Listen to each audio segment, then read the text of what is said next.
What if Naruto graduated early with a powerful bloodline? It is time for the weapon handling and taijutsu portion of the exam. Make your way to the targets outside and wait for my instructions. Naruto sighed deeply and raised his head from the table slowly, watching his nervous classmates start to file out of the classroom. It was better to wait until they had all left before he made a move. The last thing he needed today was to get shoved or tripped. He had to pass this exam. He couldn't afford any distractions. When the last person exited the room, he finally got to his feet and followed after them. He soon joined them in their loose lines in front of the targets. They were still whispering nervously to each other, and he rolled his eyes as they shot glares at him. They had never liked him, not that anyone else in the village did either. Apparently, having someone 3 years younger than them joining their class and actually doing better in some areas could be a blow to someone's confidence. They had spent the last 2 years trying to make him fail, so he would get moved back down. It had gotten worse when their parents had joined in, but Naruto was stubborn. He wasn't about to let anyone get in the way of this. He will pass today, and he will never have to deal with any of these morons again.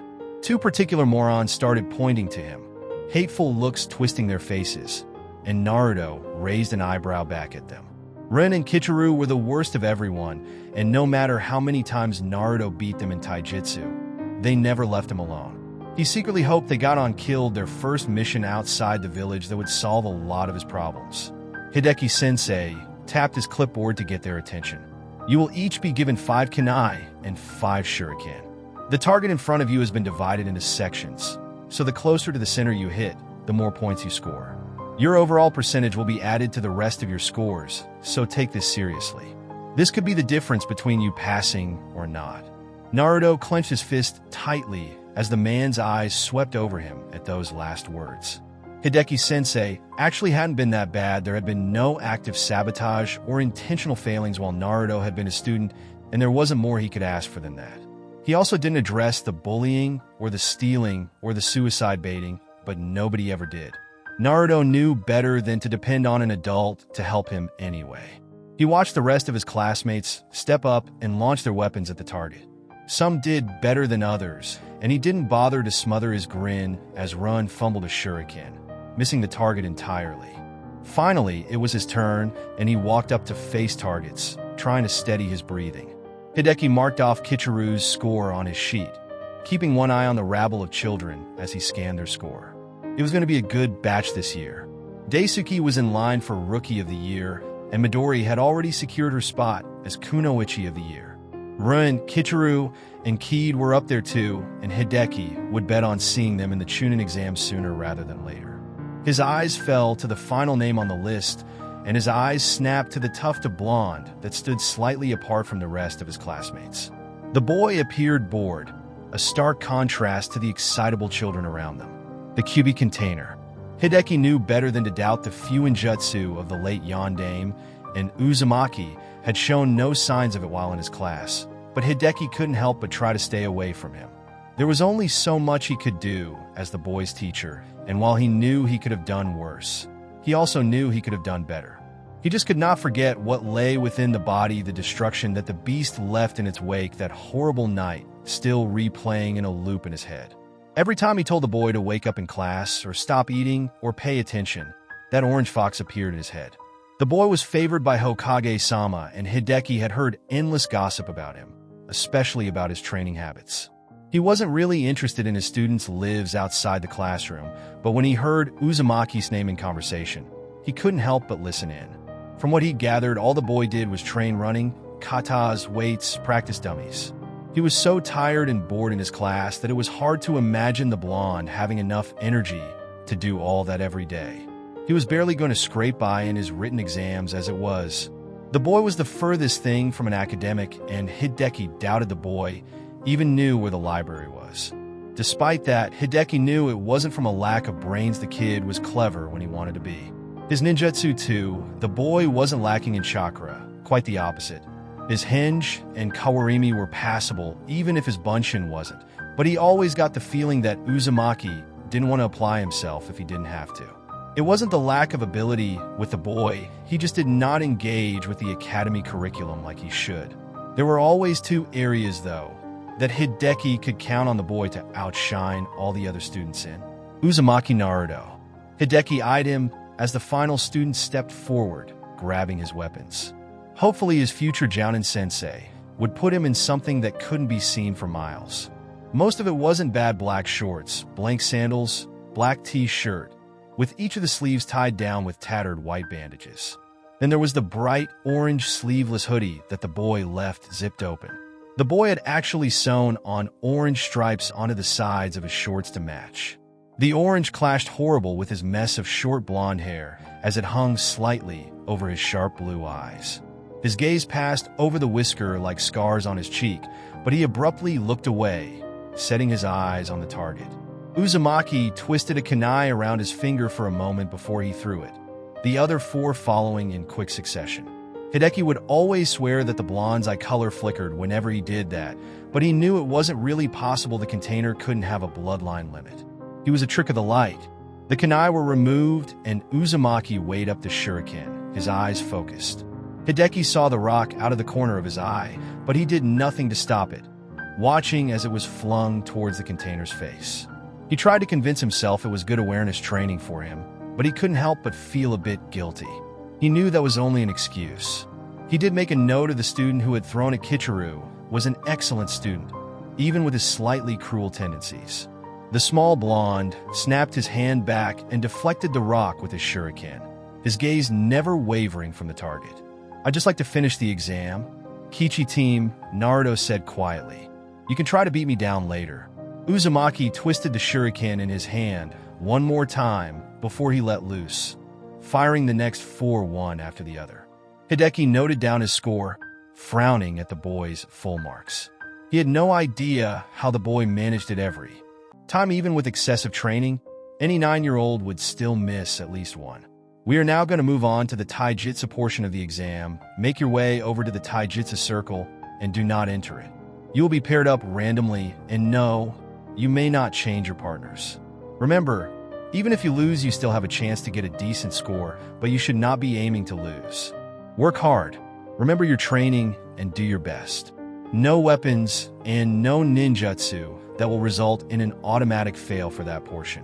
You will stop when I say so, not when you think so, he instructed, guiding the rabble over to the opposite side of the field. The next 2 hours were spent grading the students on their ability to beat each other up with their bare hands.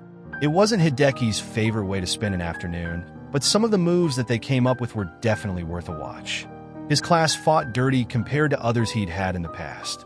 It wasn't a bad thing. There was no such thing as fighting dirty, only fighting to win. He was glad that they hadn't become stuck in the mentality of clean fights or honor something that would get them killed once they graduated. He had to wince when Midori hooked her opponent by his nostrils, dragging him out of the ring. Excellent technique, as the nose was a vulnerable spot and could potentially restrict their breathing, but it was vicious. Overall, they had the academy taijutsu style down, with some variations from the clan kids. They all fought in similar ways that would soon branch out once they became genin. He looked down at his board and called the last pair up, Uzumaki Naruto and Ueda Kichiru. The two students stepped forward, already glaring hatefully at each other. They had some disagreements in the past, but Hideki could not show special treatment. They would just have to get over it. Uzumaki had to lift his head to stare down Kichiru, the 4 inches in height, more obvious than ever. He was pretty sure Kichiru was a distant relation to the Akimichi, with his straight brown hair, stocky build, and plain green and brown clothing. Uzumaki, on the other hand, was already small for his age. There wasn't a lick of muscle on his frame, and Hideki was already mentally calling for the stretcher. He raised his arm and snapped it down. Yelling begin, the boys did not bow and just fell into their taijutsu stances. Kichiru's was an excellent example of the academy style. Uzumaki's was not.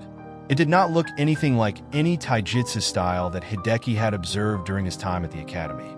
The boy bounced lightly on his toes, his frame loose and relaxed.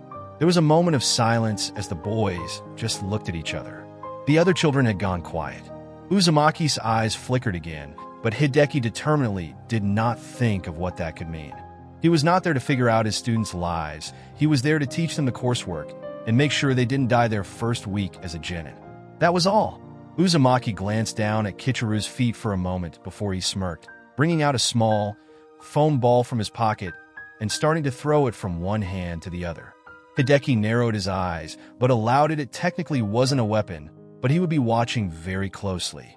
This move by Uzumaki threw Kichiro off for a few seconds, but the older student shook it off, moving forward to throw a punch to Uzumaki's face. Hideki couldn't help but notice Kichiro's eyes kept darting down to Uzumaki's hand, his eyes following the movement of the ball. He knew that was unavoidable. They were taught to take note and be aware of anything moving in a fight. He was just not sure what Uzumaki was aiming to achieve with this. Hideki was about to mark Kichiro the winner, the blonde doing nothing to avoid a punch that would surely flatten him, when the unexpected happened. Kichiro's right ankle gave way, and he dropped heavily to the floor. He barely had time to push himself up when Uzumaki kicked in right in the chest. Hideki's brush hovered over his clipboard as he watched Kichiro get shoved out of the ring. The large boy remained when he had landed, groaning dramatically as the kids around him stared. Uzumaki lowered his leg and looked at Hideki expectantly. Ueda Kichiro has been knocked out of the ring. Uzumaki Naruto wins. He motioned for the medic to attend to the still groaning boy. He had known that there would be medical assistance required, but he had thought of the wrong student. Really, he should have known Naruto was nearly unbeatable in taijutsu. It was so easy to forget due to his size and attitude. He still wasn't sure how he'd managed to get Kichiro off balance using only a ball. As Uzumaki made his way out of the ring, Hideki leaned over. You did not need to use a kick like that to finish the match. That was unnecessary violence against one of your future comrades, he admonished, taken aback slightly at the glare he received. I won, that's all that matters, the boy replied shortly, walking in the direction of the classroom. Hideki sighed, motioning for the rest of the kids to follow him. He couldn't deny that Uzumaki was right in their line of work. All that mattered was winning. It didn't particularly matter how. He followed behind his class, leaving the other teachers to finish up with the wounded students. Congratulations to those whose names have been called. You have passed the final graduation exam and are now Genin of Konoha. Come back to the classroom at 8 tomorrow morning to be assigned your teams. Those who have failed, come back in 2 weeks for the beginning of the new school year. You are dismissed, Hideki sensei announced from the front of the classroom. Naruto stared down at the Hittite 8 in his hands, running his fingers over the grooves in the metal. He abruptly shoved it into his pocket. As long as he had it on him as proof of his rank, he didn't need to wear it. He ignored the laughter and wails of his once fellow classmates, moving to the door. He did not want to hang around the academy any longer than he absolutely had to. Uzumaki. He turned to the sound of his teacher's voice. You are to report to Hokage-sama's office tomorrow, not here. He nodded once and continued his way out of the room, not bothering to speak to anyone else. He didn't have friends, and he wasn't happy for any of them. He hoped he never had to see most of them ever again. Sure, he would be stuck with 2 as teammates, but that was only until the Chunin exams. He walked down the corridor, turning over Hideki sensei's words in his head. Why would Gigi want to see him for team assignments? He weaved his way through the hordes of waiting parents, ignoring the glares and whispers directed his way. The occasional demon, Kyuubi brat, and monster floated over to him, but he brushed them away, shoving his hands deep into his pockets and gripping his headband tightly. It was hardly his fault that he got stuck with the giant demon fox that destroyed the village. It wasn't as if the Yondaime stopped and asked for his consent to be discriminated against and tormented for the rest of his life. He had barely drawn his first breath when the Kyuubi attacked the village, and yet somehow, he was solely responsible for the ordeal. If he really was as bad as they all said he was, this village wouldn't be standing. Somehow he couldn't bring himself to be sad about that thought. Now he was Genin though, it would be much easier to avoid people. He didn't have to be around other kids, and he could avoid going into the village until absolutely necessary. They might even get missions outside the village. There was nothing that he wanted more. It was a good thing that Gigi gave him the option of graduating early. If he was stuck in that academy until he was 12, he might have started maiming people, starting with Kichi team and Renbaka, but honestly, he wasn't picky. Now he just had to hope that he would get a Jounin sensei that didn't care about his tenant. He wasn't expecting them to be nice or pay attention or anything, just the same neutral attitude that Hideki sensei treated him with. That was all he needed. Gigi would probably put him with a taijutsu specialist, and he hoped Gigi was aware enough to pick a good one. He needed to work on his bloodline limit, and improving his taijutsu was a good way to do that. No matter who he ended up with, he could just continue his solo training anyway. The real issue would be who his teammates were. He would actually be expected to work with them and be civil, and Naruto could not think of anything worse. He had ended up dead last in the class, so he would probably end up with Daisuke and Midori, the top in the class. They did not go out of their way to be horrible, but he would still be uncomfortable working with them. He could never trust them. The only reason he was even dead last were his academic scores. He just didn't see the point of learning useless stuff. Which dead man fought which dead man centuries ago would not help him survive a bandit attack. Shaking his head of those thoughts, he finally arrived at his destination. It wasn't quite time for the dinner rush, so it was pretty empty, which suited Naruto just fine. He walked up to the counter and hopped on one of the seats, grinning at the pair behind the counter. Tuchi-jizan, I am Nachon. For miso ramen, please. Naruto Kuin. Smiled right back at him. How did it go? Naruto dug out the Hittite 8 from his pocket, dumping it on the counter. Tuchi laughed and ruffled his hair before going to start on his order. I never doubted you. The owner of Ichiraku and his daughter were two of the three people that Naruto cared for in this village. Ever since Tuchi gave that free bowl of ramen to a starving orphan hiding from the rain, he had gained Naruto's everlasting loyalty. He had been coming back ever since. A girl of 12 stuck her hand out, and Naruto gave her a high five before she started making her way to the back. You showed them I am Nachon called behind her. Tuchi placed the first bowl in front of him, and Naruto took a moment to inhale the delicious scent. I bet you blew them all out of the water, Hatuchi said, turning to continue cooking. My taijutsu saved my ass. Naruto dug into his meal. Though I finally got that ankle break moved to work, and now I'm free of those bastards, I can finally work on making some real progress in my training. A flicker of sorrow crossed Tuchi's face for only a second, but Naruto caught it. He was far too used to seeing it. Tuchi-jizan, I'm fine. I have made it this far without people my age, and I don't need them. I can do everything myself. Tuchi handed him the second bowl, but Naruto twirled his chopsticks in his hands. It was an old argument between them. Tuchi was adamant that Naruto needed friends and needed to learn to work with other shinobi. Naruto was convinced he didn't need them, that he would be fine on his own. Neither would budge on the issue, and now that he graduated, he knew Tuchi was banking on his new teammates opening him up. Naruto knew better. He ate the next 3 bowls, an uncomfortable silence hanging over the ramen stand. He stood and brought out Gamachan, counting out the coins carefully. He flinched as a hand came towards him, but forced himself to relax as he realized it was Tuchi. The man retracted his hand, a troubled look on his face. No need to pay, he forced a smile. It's on the house. Consider it a gift for you passing the exam and making genin. I know it's something you've been wanting for a long time. Naruto forced a smile of his own, although it wasn't as hard as he thought it would be. He knew Tuchi cared and wanted the best for him. They just disagreed on what that best was. Thanks, Tuchi-jizan. He shoved Gamachan and his headband back into his pocket and left the ramen stand, hand once again resting in his pockets as he headed the long way home. He weaved his way through the bustling streets of Konoha, pulling on his hoodie as he held an apple in his mouth. Barely avoiding a shouting villager, he ducked beneath 2 haggling women and took a bite, switching the apple to his hand. Naruto didn't like being in the village streets. He would have been more than happy to take every dark, isolated alleyway all the way to the tower. He couldn't wait for the moment he could take to the rooftops. As an academy student, he'd been heavily discouraged from that route after the 5th ANBU found him. He'd taken the hint. Glaring back at an old woman who seemed particularly annoyed at him, he finally reached the tower. He ignored the tuning guards as he started taking the steps 2 at a time. Perhaps he shouldn't have fallen asleep at the training grounds, but it was too late to change that now. Gigi should be used to him turning up late. He still had no idea why the old man wanted to see him. It had to have something to do with his team assignments, as the rest of his classmates were being assigned to theirs right at this moment. He finally reached the top of the stairs, making his way down the short corridor to the large double doors. Most who entered the Hokage's tower would stop and take a moment to admire the carefully crafted interior. It was certainly worthy of the wealth and power that Konoha had as the strongest hidden village.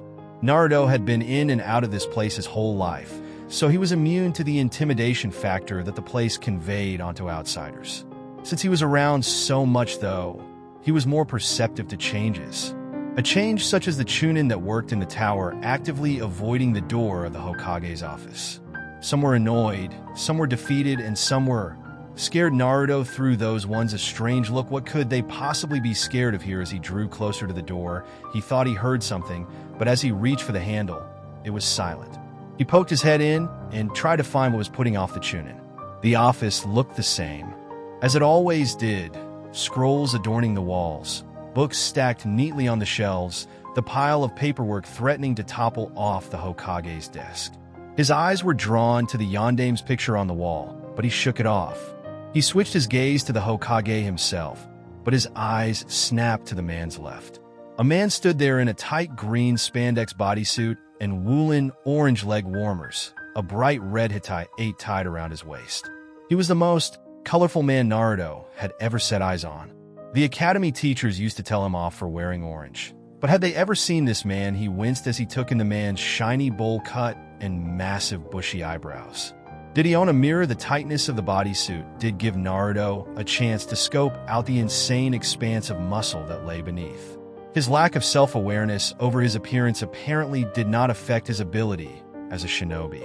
The man's dark eyes looked right back at him, probably doing the same assessment that Naruto had just done. Should I wait outside? Gigi, he announced himself. No, Naruto-kun, Gigi smiled at him. We were just waiting for you. Congratulations on passing the exams with the highest taijutsu and weaponry scores, no less. Naruto grinned, fully stepping into the room and shoving his hands into his pockets as he stood in front of the desk. No sweat, Gigi. It would take more than that to keep me down. Now, said Gigi firmly, I summoned you here because you will not be put into a three-man Genin team like the rest of your classmates. Instead, you will operate as an apprentice, which is slightly different from your average Genin. Naruto frowned in confusion as the Hokage continued. This is Mato Guy, an elite jounin of Konoha and a master of taijutsu. He will be your master and teacher until you pass the Chunin exams.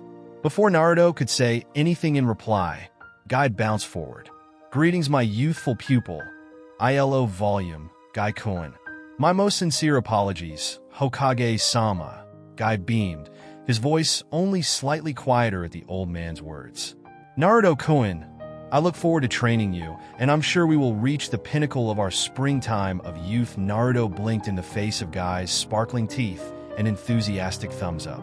He redirected his incredulous gaze towards his grandfather figure. What the actual fuck? Gigi Guy is very energetic, but he is still the most qualified instructor available, the Hokage chuckled.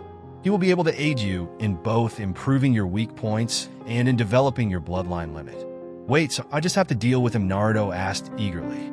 I don't have teammates for now. No, you will not be placed on a team. You will complete D ranks on your own, but may work with other Genin teams if Gaikun wills it. You will be placed on teams for any C ranks you undertake in the future. There were an odd number of students graduating this year, and due to the rarity and specificity of your bloodline, it was decided that you need to focus on developing it, and so would be the odd man out, as it were. Naruto nodded along to the Hokage's explanation, but he could not hide his delight at the news. Gigi frowned at him, and Naruto tried to school his features in something more neutral. You will have to work with other Konoha shinobi in the future, Naruto-kun, he stated firmly. Now, go get your picture taken for your identification and registration, and then meet Gaikun at Training Ground 17 in 2 hours. A grin fell easily onto Naruto's face as he raced out of the room, slamming the door closed behind him. While his taijutsu and weapon handling are very impressive, Hokage-sama, if he could harness the incredible volume of chakra within him and apply it to his ninjutsu, he would be a most formidable shinobi in the future. His age, too, has not hindered him despite being 3 years younger than his peers. His work ethic and focus is up there with shinobi twice his age. I have no doubt that with some guidance that he will be able to fully embrace the springtime of his youth. Go on. I know there is something else, Gaikun. His mindset may pose a problem.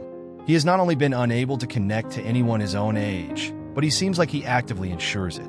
His happiness at the news that he would not be placed in a team is a red flag for a Konoha shinobi. He also does not engage in anything that does not interest him. He skated through the academy on almost the bare minimum on most subjects if he turned up at all. The issue is not his ability or his skills, but his attitude and dismissal of his fellow shinobi and villagers. Naruto Koen has not had it easy, but I believe you will be able to help him, Guy Koen. Of course, Hokage-sama, I will aid Naruto Koen to the best of my ability in embracing the best days of his youth. Dismissed, Guy Koen. Go and meet up with your new apprentice. Naruto scanned the empty training ground, trying to spot his new teacher. He didn't know if he'd ever manage to miss him. The man was loud in every sense of the word. Guy Sensei Naruto Kun, he flinched and snapped his head round, coming face to face with the grinning visage of his new sensei. Naruto narrowed his eyes. He hadn't been there earlier. Surely a man with his volume wouldn't be any use for stealth. It is time to test your capabilities, Naruto Koen. Before Naruto could process this statement, Guy leapt forward with a punch aimed directly to his face. Only pure instinct allowed Naruto to duck, and he snapped out his own fist into Guy's stomach. The man easily dodged, and they engaged in a spar. Naruto activated his bloodline limit as a kick from Guy shoved him back. He rolled with the momentum to displace the force and sprung to his feet. He scanned the Jounin and grinned. He could see every muscle, every breath where Guy's center of gravity, where he placed his weight. Guy's elbow and bicep twitched, and Naruto threw himself to the ground, avoiding Guy's grab and returning it with a sweep of his legs. Guy stepped over the sweep and aimed his own leg at Naruto's chest. He rolled to the side and rose to his feet, his forearm taking the next blow. He was taking much less hits, but as the seconds passed, it became obvious that Naruto's bloodline worked faster than his body could keep up with. Even as his brain supplied the information and told him exactly what was going to happen, Naruto's limbs would not cooperate. It was only made more frustrating by the fact he knew Guy was holding back. He could see it. Every time he blocked Guy's limbs with one of his own, or had to take the blow he couldn't dodge, his anger grew. His fists swung wider, sweat poured into his eyes, and he grew more concerned with landing a blow than watching Guy's movements. As he swung his fist one more time, determined to wipe off that stupid grin from the man's face, he felt a sharp pain in his ribs. He blinked, and when he next opened his eyes, he was staring at the clear blue sky above. He blinked once more, unsure of what point in the fight that his bloodline limit had deactivated itself. His befuddled brain kept trying to make sense of what had just happened as he became keenly aware of his lack of oxygen. That was excellent. Naruto Koen, truly showing the fire of youth is burning brightly within you. Naruto ignored the voice as he desperately heaved air into his lungs, his head light and skin tingling. Every breath burned, and only now did he notice that his limbs had turned to jelly from exertion. How long had they fought? It hadn't felt that long. Guy's face appeared above him, and Naruto felt his annoyance return. The man didn't even look winded. The obnoxious man looked as fresh and lively as when they had first met in the Hokage's office only hours ago. The man waved a water bottle at him, and Naruto sighed, hauling himself upright and regretting the motion immediately. The water bottle was dumped in his lap, and he just stared at it. He would drink it after his lungs stopped screaming. Your taijutsu is wonderful. Naruto Koen, closer to a chunin than a genin. Next, you shall demonstrate the ninjutsu and jinjutsu, so I can get the full scope of your abilities, Naruto grunted, finally taking a swig of water. He didn't really want to do that. He didn't like ninjutsu, and he hated jinjutsu. Do I have to? He groaned. It's just the basic academy stuff. Not anything I'm planning on using if I can help it. Guy's smile remained unchanged. Of course, you can never have too many tools in your pouch. Naruto Koen, you can incorporate any of the skills you have learned into your fighting style. Naruto just poured the rest of the water down his throat. This happy, loud attitude was going to grate after a while. He stood slowly, shaking out his limbs to help regain the feeling. He threw the bottle to one side and flipped through the hand seals, producing a puff of smoke. Naruto raised his own bushy eyebrow as he stared deadpan back at Guy, refusing to look down at the green spandex that now covered his body.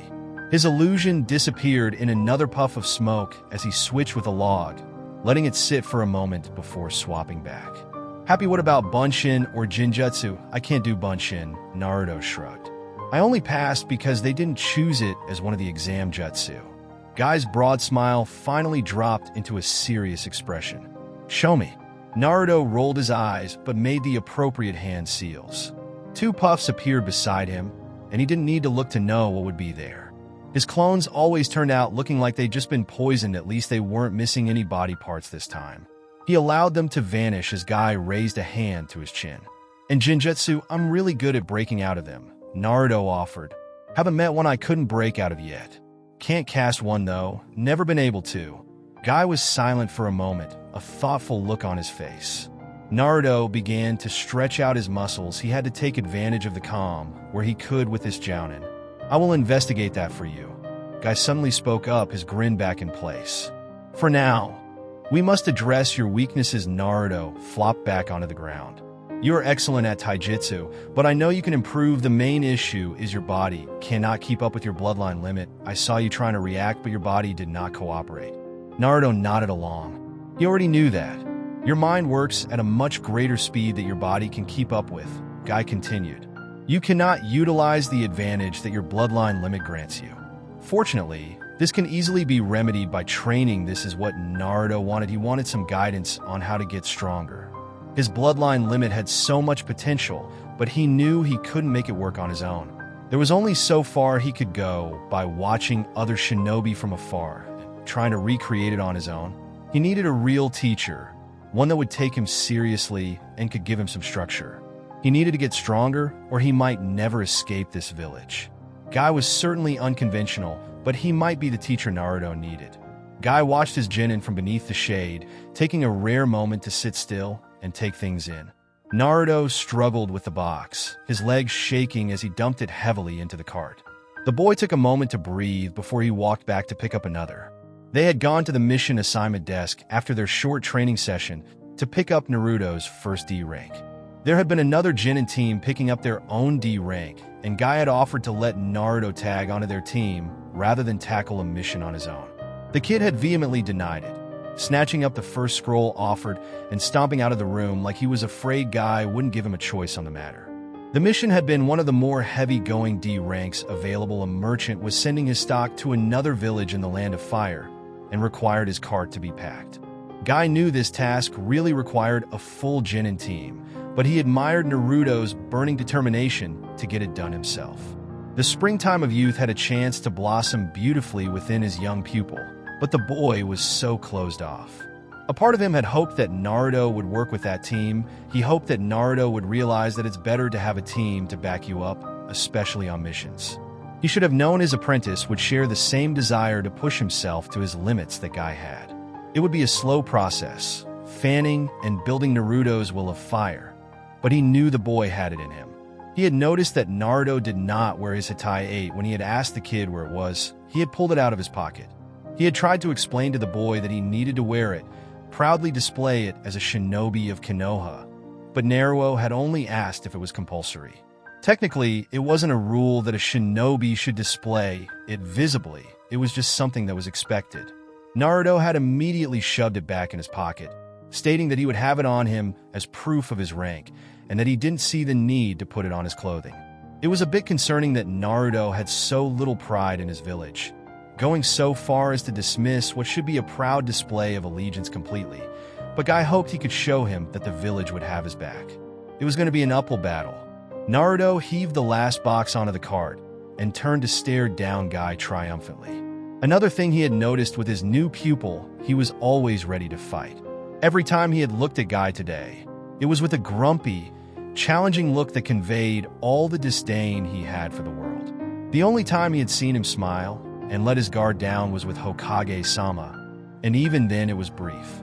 Guy knew Hokage-sama was hoping that Guy could get him to relax a bit to start letting people in. From what Guy had observed, that would be a more difficult challenge than the Sandaime expected. Guy grinned back brightly at his pupil, ignoring the obvious sigh and eye roll that emerged whenever he did so. It was only day one he had time to break through Naruto's shell. He walked up to him, throwing him an earnest thumbs up before he met up with the client. He shook the man's hand vigorously, wishing him a wonderful day and thanking him for the opportunity. The client didn't return his enthusiasm, but that had never deterred Guy. He would always lead by example. He gestured for Naruto to follow him back towards the mission assignment desk to report in and collect their mission pay. The blonde trudged behind him, grumbling beneath his breath as they reached the village proper. Guy grinned brightly at anyone who looked their way, but their attention was taken by his pupil next to him.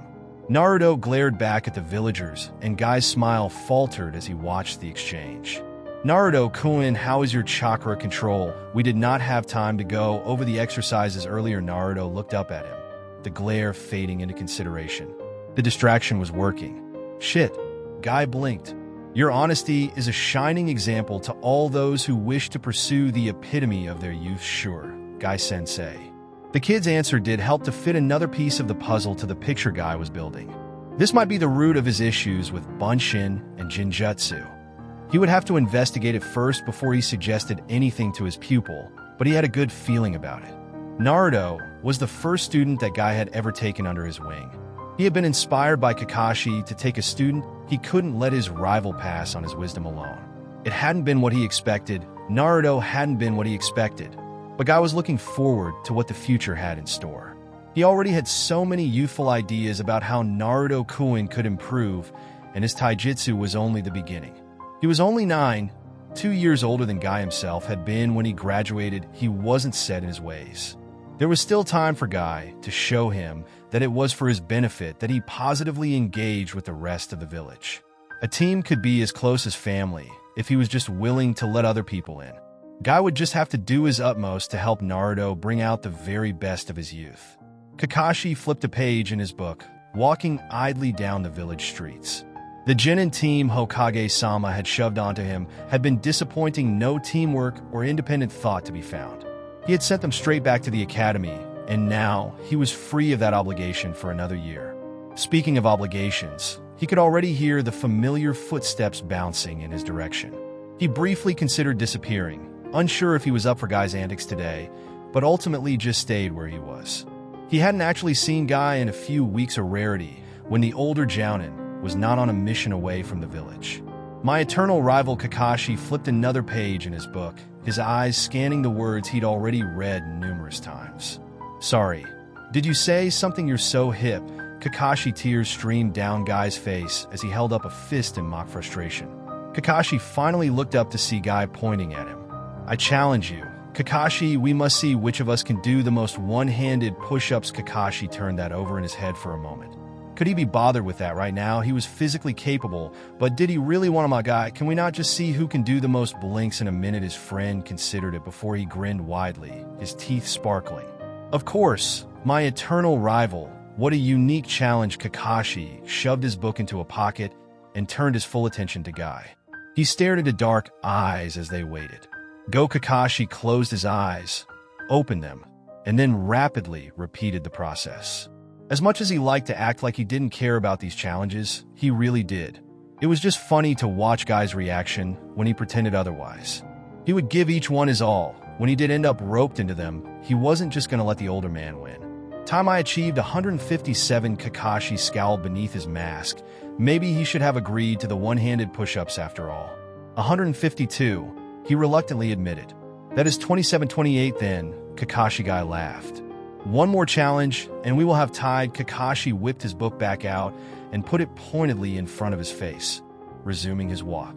Guy fell in step next to him and began to talk at his usual volume. I am glad I was able to catch you. Kakashi, my new apprentice, has taken up much of my time, but I did not want my fellow Jounin to think I had vanished. Trust me, Guy. Kakashi turned a page. No one would ever think you vanished. We can hear you coming a mile away. Guy let out a booming laugh, heavily patting Kakashi on the back.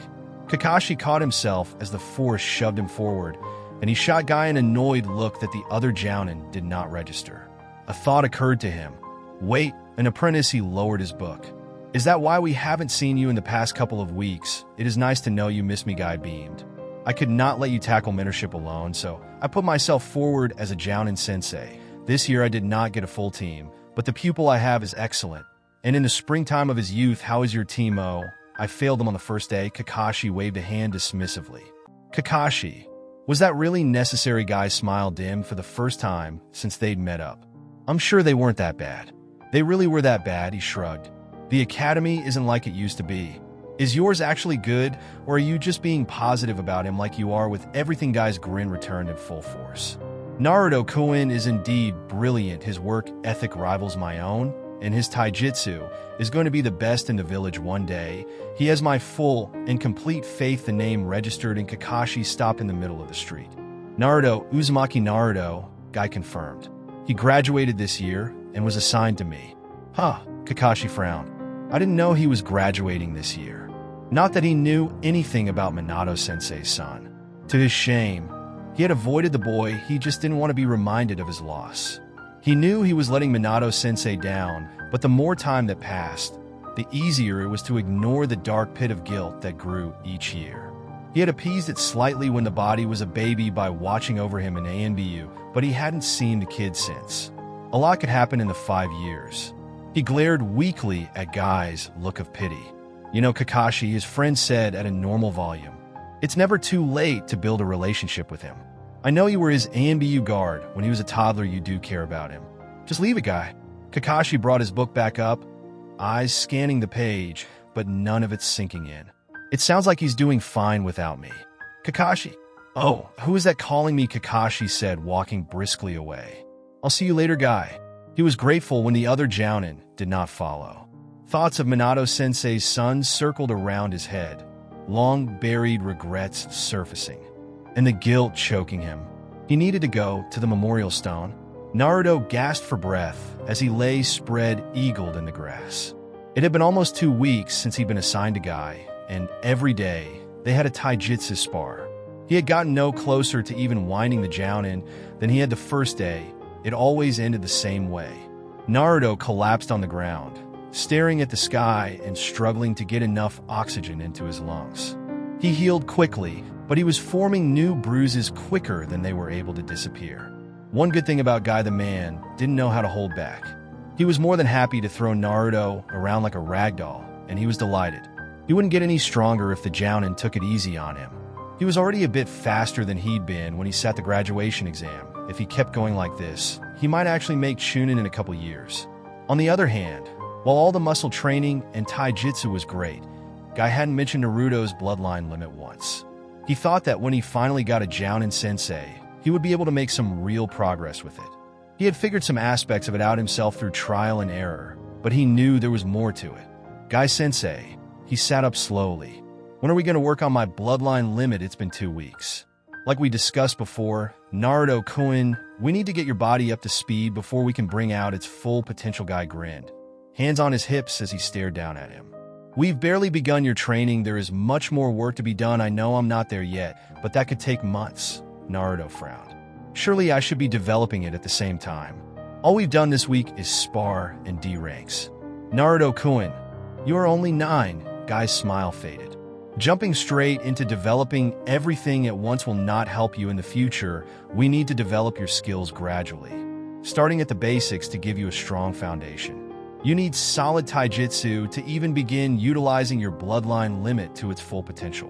What Guy was saying did make sense. Naruto understood where the man was coming from. He had seen it in the very first spar.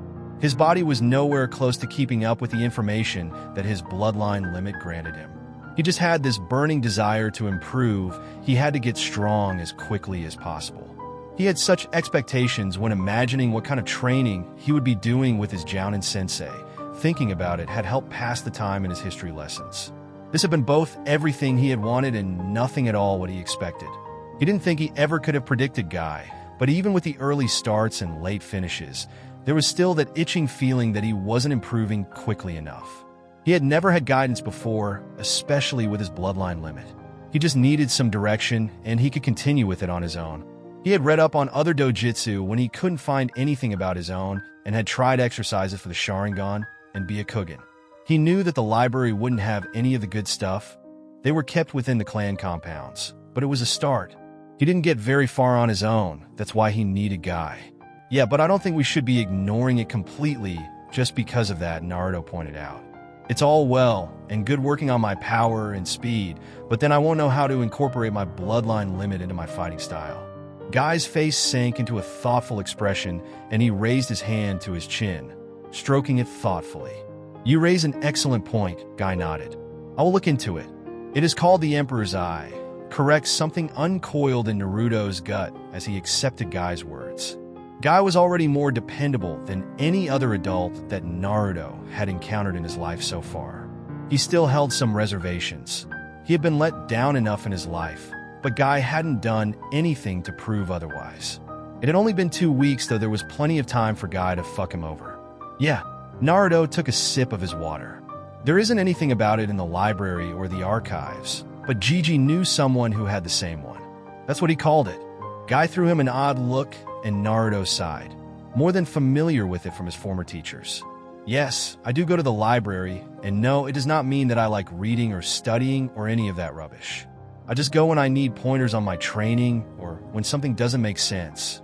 I still stand by the fact that the book stuff in the academy is useless out in the field. This answer seemed to satisfy Guy as the man threw him thumbs up. He liked doing hat way too much. Leave it with me, Naruto Konoha announced, back at full volume. I shall find the most youthful training exercises for you, Naruto. Just continued to drink his water.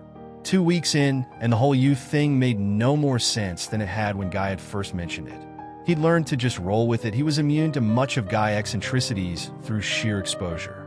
Now, Naruto Konoha clapped his hands together. Today we're going to work on your chakra control. Naruto sank back into the grass and groaned.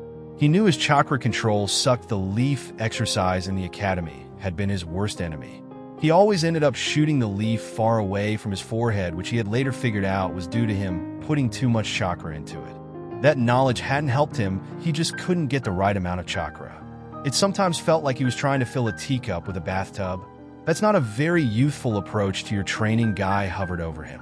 This will help you with your E-rank jutsu. You cannot complete out-of-village missions without them. Naruto blinked and snapped upright, bouncing to his feet.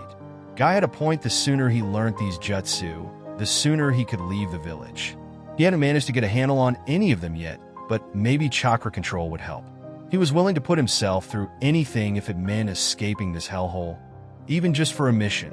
Guy watched him in amusement. Naruto crossed his arms in response. Have you heard of the tree walking exercise? Nope. Then observe. Naruto Konoha led him to the edge of the training ground and stopped in front of one of the trees. Naruto raised an eyebrow as Guy continued walking to the base, as if he was going to walk directly into the trunk. His eyes widened as Guy started to walk up the tree. How was he doing that? He was just walking up the tree as if gravity wasn't a thing. Guy walked along one of the thick branches and turned to face Naruto, upside down with his hands on his hips as he grinned down at him. You have to teach me how to do that, said Naruto breathlessly. Right now. This is the key to the rooftops.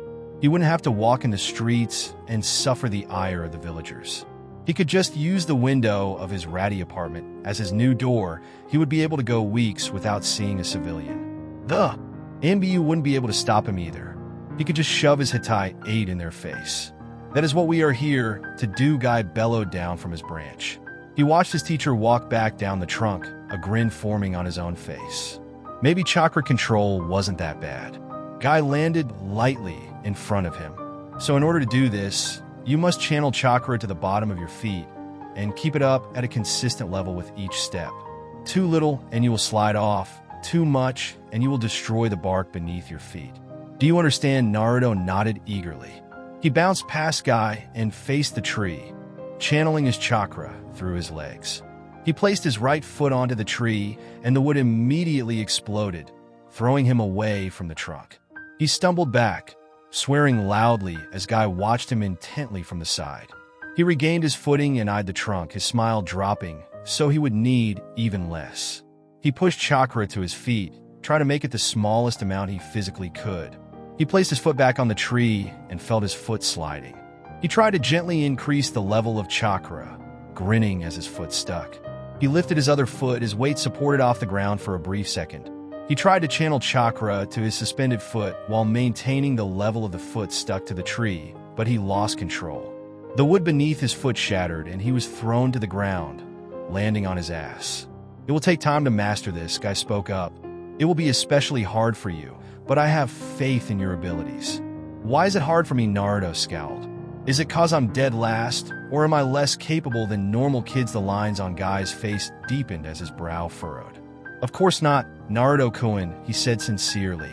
You have more chakra than the average genin. It's why you struggled with Bunshin and the other E-rank jutsu. You just put too much chakra into the technique. This will make you more aware of your chakra supply, and how much you were using. Naruto was taken aback. He hadn't been expecting that answer. He was so used to people putting him down for the QB or his grades or his financial situation.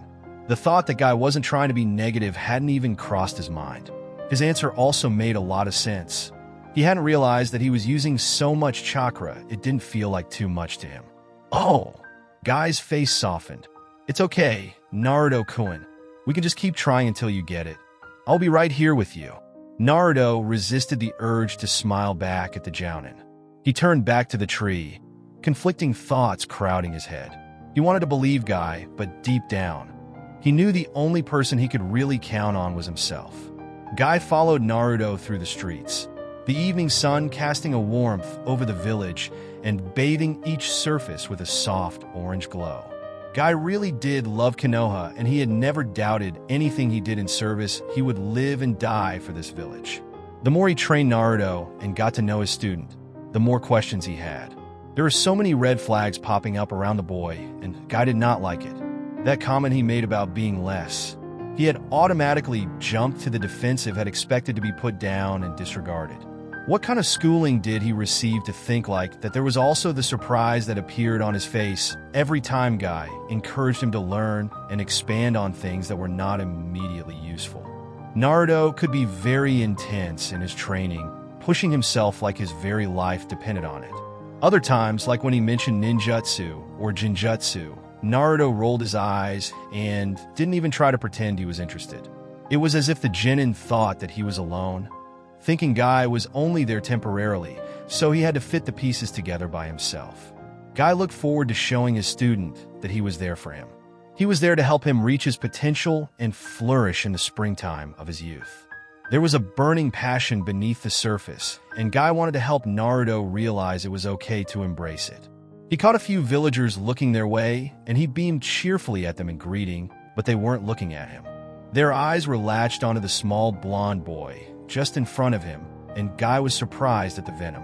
People who usually smiled when he saw them were twisted up in hatred, their faces almost unrecognizable. He shot a glance at Naruto and found a matching glare as he gave as good as he got. Guy had always overheard talk of Naruto. It was hard not to in a village like this. He hadn't really taken it seriously. He didn't agree with the negative comments, and he was not about to think the worst of a boy he had never met. Now he had gotten to know Naruto. He was even less inclined to agree. His student was a hard worker, and while he was on the grumpy side, his youth and passion was clear for anyone to see. He hadn't stopped to consider what kind of effect those comments would have on the kid himself. Naruto tore his gaze away from the villagers as he spotted their destination in the distance. A smile almost broke across the genin's face as he picked up the pace, almost skipping to the ramen stand. Guy followed, taking a seat next to his pupil and smiling at the ramen stand owner. Naruto, the man, grinned. "Who do you have with you today?" Guy hid his surprise as Naruto smiled openly, his blue eyes sparkling. "This is Guy Sensei," he easily replied. "He's treating me to ramen today." The ramen chef turned to Guy in mock sympathy. "I hope you have a deep pocket, Guy-san," he said. "This kid can really pack it away. I'm pretty sure his blood is part ramen broth at this point." Guy beamed at the chef as Naruto threw out an embarrassed Tuchi Jizan. This was the most animated Naruto had been in the 2 weeks they had been training together. It was a nice change to see his student smiling rather than sporting the usual scowl he wore while completing missions. "What would you like?" Guy-san Tuchi turned to start cooking. "Naruto always gets miso ramen, so I just need your order." "Vegetable ramen, please." Tuchi-san Tuchi nodded to them and focused on what he was doing. Guy glanced over at Naruto and decided to ask a question that had been on his mind since he learned that Naruto did not wear his Hitai 8. "Naruto-kun, why do you want to be a shinobi?" Naruto's smile fell and his brow furrowed. "I owe it to Gigi. He helped me when I was younger, and I want to repay him. I want to get to the point where I don't have to debate whether I can afford an apple. I want to master my bloodline limit. I don't want it to go to waste." Guy listened quietly. There was something else. Naruto kept throwing nervous glances at him, so Guy kept his body relaxed, trying to project acceptance and patience. It wasn't often that he tried to be quiet and tone himself down, but this felt important. He wanted Naruto to know he could trust him. I want to leave the village, Naruto admitted quietly.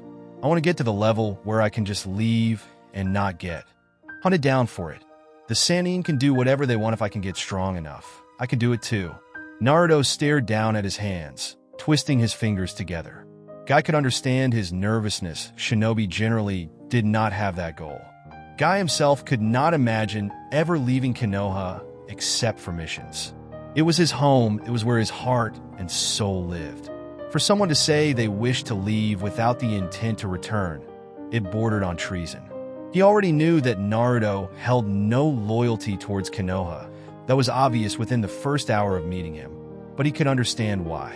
That's an admirable goal, Naruto-kun, to aim for that level of strength. Guy patted his shoulder gently. I will support you however I can. As Naruto snapped round to stare at him, his blue eyes wide in shock, Guy grinned at him. He meant what he said. Guy would help Naruto reach the epitome of his youth and accomplish all his goals. That was what he was here to do as a Jounin sensei. He hoped Naruto would change his mind, that by the time he reached the level of the Sannin, he would find a reason to stay. Naruto walked out of the administration building, finished for the day after a gardening D rank. He may have been done with Guy for the day, but he had every intention of going straight to the training grounds. In the months since he was shown the tree walking exercise, he had only made it halfway up the trunk. Guy had been nothing but accepting and encouraging, but it was really starting to annoy Naruto. He would get to the top of that tree if it killed him. Guy had really surprised him. He had taken a chance telling the Jounin the real reason he became a shinobi. He knew that it was practically treason. The only thing worse was leaving and becoming a missing nin. Naruto had considered that when he was younger, but he knew it was wishful thinking. They would never let him go. The hunter nin would find him within a day, and then he'd be even more restricted. By conforming to the system, he at least would be able to leave on missions. He would take anything at this point. His sensei had just accepted it like it was no big deal. Beneath the spandex and youth, Guy was a lot more thoughtful than he let on. It was so easy to be fooled into thinking he was just a cheerful, loud, obnoxious character who yells about youth and challenges himself all the time. Guy was all of those things, but there was a brain beneath that bowl cut. Well, if it isn't the dead last. Haven't been sent back to the academy, yet Naruto closed his eyes, heaving a deep sigh. 6 weeks, 6 glorious weeks of avoiding his former classmates. He hadn't seen a single genin from his class, and it had been fantastic. There had almost been a weight lifted he could through his day without being insulted and put down. The villagers threw him dirty looks, but at least they kept to themselves. He opened his eyes and turned to face them, folding his arms. Kichi team, don't tell me you passed, he goaded. Don't you need brains to be a genin, or did they just pass you to use as a grunt? They didn't even waste a team on you, scoffed Rin. They must not think you're going to last that long. Or maybe they knew that anyone from the academy would only hold me back, Naruto smirked. He always enjoyed that shade of purple on Kichi team's face. Midori hung back a few steps from the two boys. She had never given him trouble, but she also ignored him completely. She refused to look at him even now. He wondered how she was managing on a team with those two terrors. She was probably getting what she deserved. Please, like anyone could stand to be around a demon, Rin jeered. If I really was a demon, Naruto rolled his eyes. Do you think you would still be breathing? His grin was all teeth as he watched a flicker of fear pass over their faces. You can't touch us, Rin swallowed, failing to put on a brave face. You're just talking shit. You can't do anything here. Naruto shrugged. True, he agreed casually. I can't touch a hair on your heads while we're in the village. On a mission, though, those enemy shinobi are tricky. You make one mistake, and you're dead before you even realize what happened. He watched the dawning realization on their faces, and he turned, waving a hand before shoving them into his pockets. He stopped as Kichiru called out behind him. You talk a big game dead last, but you're the one no one will miss. When you were killed on your first mission, your own parents killed themselves, just so they could get away from you. The words struck his heart with the force of a kunai. The anger washed over him, leaving a hollow feeling in his gut. He whipped around in fury, watching them laugh as they walked into the Hokage's tower. That had always been the worst insult they could throw at him. They had done it once before in the academy, and Naruto had almost maimed one of them. After narrowly escaping expulsion, they had made the same comment. They knew he couldn't attack them again. He couldn't risk getting thrown out of the academy, so he responded with pranks. While frowned upon, there was no serious punishment for those. After the third shaved head, the class had learned not to bring up his parents. It seemed that they thought they were safe since they weren't in the academy anymore. Naruto turned back around, his steps fueled with hatred and fury as he began to think up ideas for revenge. They thought they were safe now. He would just have to remind them exactly who they were dealing with. Guy scanned the mostly empty Jounin standby station. He finally spotted the man he'd been looking for, sitting by one of the windows and slumping into the red sofa. Kakashi had been avoiding him since he found out Naruto was Guy's apprentice, and Guy had given him his space. He knew how hard Kakashi took the loss of his team, and he had all but vanished into ANBU when Yandame-sama died. It had taken almost a decade to get him back, and he knew that was only because the Sandaime hadn't given him a choice. However, he'd given his friend enough time to wallow his rival needed to pick himself back up and face things head-on. Guy had just the thing to help him do that. My eternal rival, he made it a point to ignore the way Kakashi shrunk into himself at the sound of his voice. His rival was simply having a bad day. "I'm glad to have found you," he grinned. "I have a favor I need to ask of you." Kakashi lowered his book slightly as he stared deadpan back at Guy. To the outside observer, Kakashi looked as relaxed and unaffected as he always did. Guy knew better. Kakashi obviously hadn't been sleeping. The lines of his frame were tense, and he knew there was a deep frown hidden beneath that mask. Hopefully Guy's proposition would help him out of his own head. "Guy," said Kakashi with a flat voice, "I'm kind of busy right now. Can I take a rain check?" "Kakashi, you need to engage with life. Reach the springtime of your youth. You cannot hide in your book. Forever watch me." Kakashi mumbled under his breath. "I need your help with my young pupil." Guy continued. "He wishes to work on his dojutsu, and with your experience with the Sharingan, I know you would be the perfect mentor to help him to achieve the prime of his youth." Kakashi dropped the book into his lap, leaning forward to actively stare at Guy. "He inherited the Emperor's eye indeed, although I was not aware it was named as such." Yandame-sama kept it close to his chest. "Most of Konoha do not know he even had a bloodline limit. Does Naruto know? He does not speak of his personal life, but he is smart. I do not doubt that he has figured it out." Kakashi slumped back in his seat. "Shit, Kakashi, you are the best person in the village to help him harness it," Guy insisted. "You have your own experience and skill with your own bloodline limit, and you saw the Emperor's eye up close when you trained under the Yandame." He could feel his rival wavering, and he grinned. This would be a fantastic partnership, not only for the Genin, but Kakashi too. Before the other Jounin could answer, a voice called out from behind them. Guy turned to see one of the other Jounin sensei approaching, his expression thunderous as he stomped over to them. "You need to tighten your leash on the QB brat." Guy's grin fell. "I'm not sure what you mean, Hayama. I do not have Naruto on a leash." Obviously, Hayama scoffed. "You fucking need one. That brat needs some sort of fucking discipline, and if you don't give it to him, someone else will." The threat registered, and Guy narrowed his eyes, his usual cheerful demeanor absent. "Naruto is my apprentice, Hayama, and he is my responsibility. He does not deserve this kind of treatment, and I assure you, if you place a finger on him, I will take my own decisive action." Shirakumo Hayama was an excellent Jounin, and Guy had worked well with him in the past. The man was usually calm and collected. He was the one who carefully assessed the situations on missions and decided on the appropriate course of action. He had never seen the man lose his temper like this. His gray hair was falling out of his high ponytail, and his uniform was rumpled. "What did Naruto do?" Kakashi spoke up, breaking their impromptu staring contest. "He traumatized my Genin," is what he did. Hayama threw up his arms in frustration. "Midori won't leave her house, and Rin and Kichiru won't talk to me. They won't talk to anyone." "How do you know Naruto was responsible?" Someone mentioned his name around Kichiru, and the kid flinched so hard he fell off his bed. "I did the same with the other two, and they had the same reaction." "That isn't a coincidence." "Do you know what he did?" Guy asked quietly. "I think it was some sort of prank gone wrong."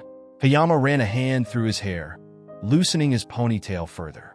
"Naruto did plenty of them while he was in the academy, but he's a Genin now. It's unacceptable." Guy What did they do to him? They both turned to Kakashi as he rose to his feet. I don't know, Hayama sighed. They really don't like him, but I can't imagine them doing anything to warrant this level of retaliation. This is my first team, and now I have to spend the next few days picking up the pieces. Guy considered his words. There was something missing. Naruto would not do anything like this unless he was provoked. The kid kept to himself. He hated speaking to other people. Guy had witnessed the genin go to extreme lengths to avoid any sort of conversation. If these kids already had a history, then whatever happened must be worse than Hayama was imagining. He knew Naruto was better than this.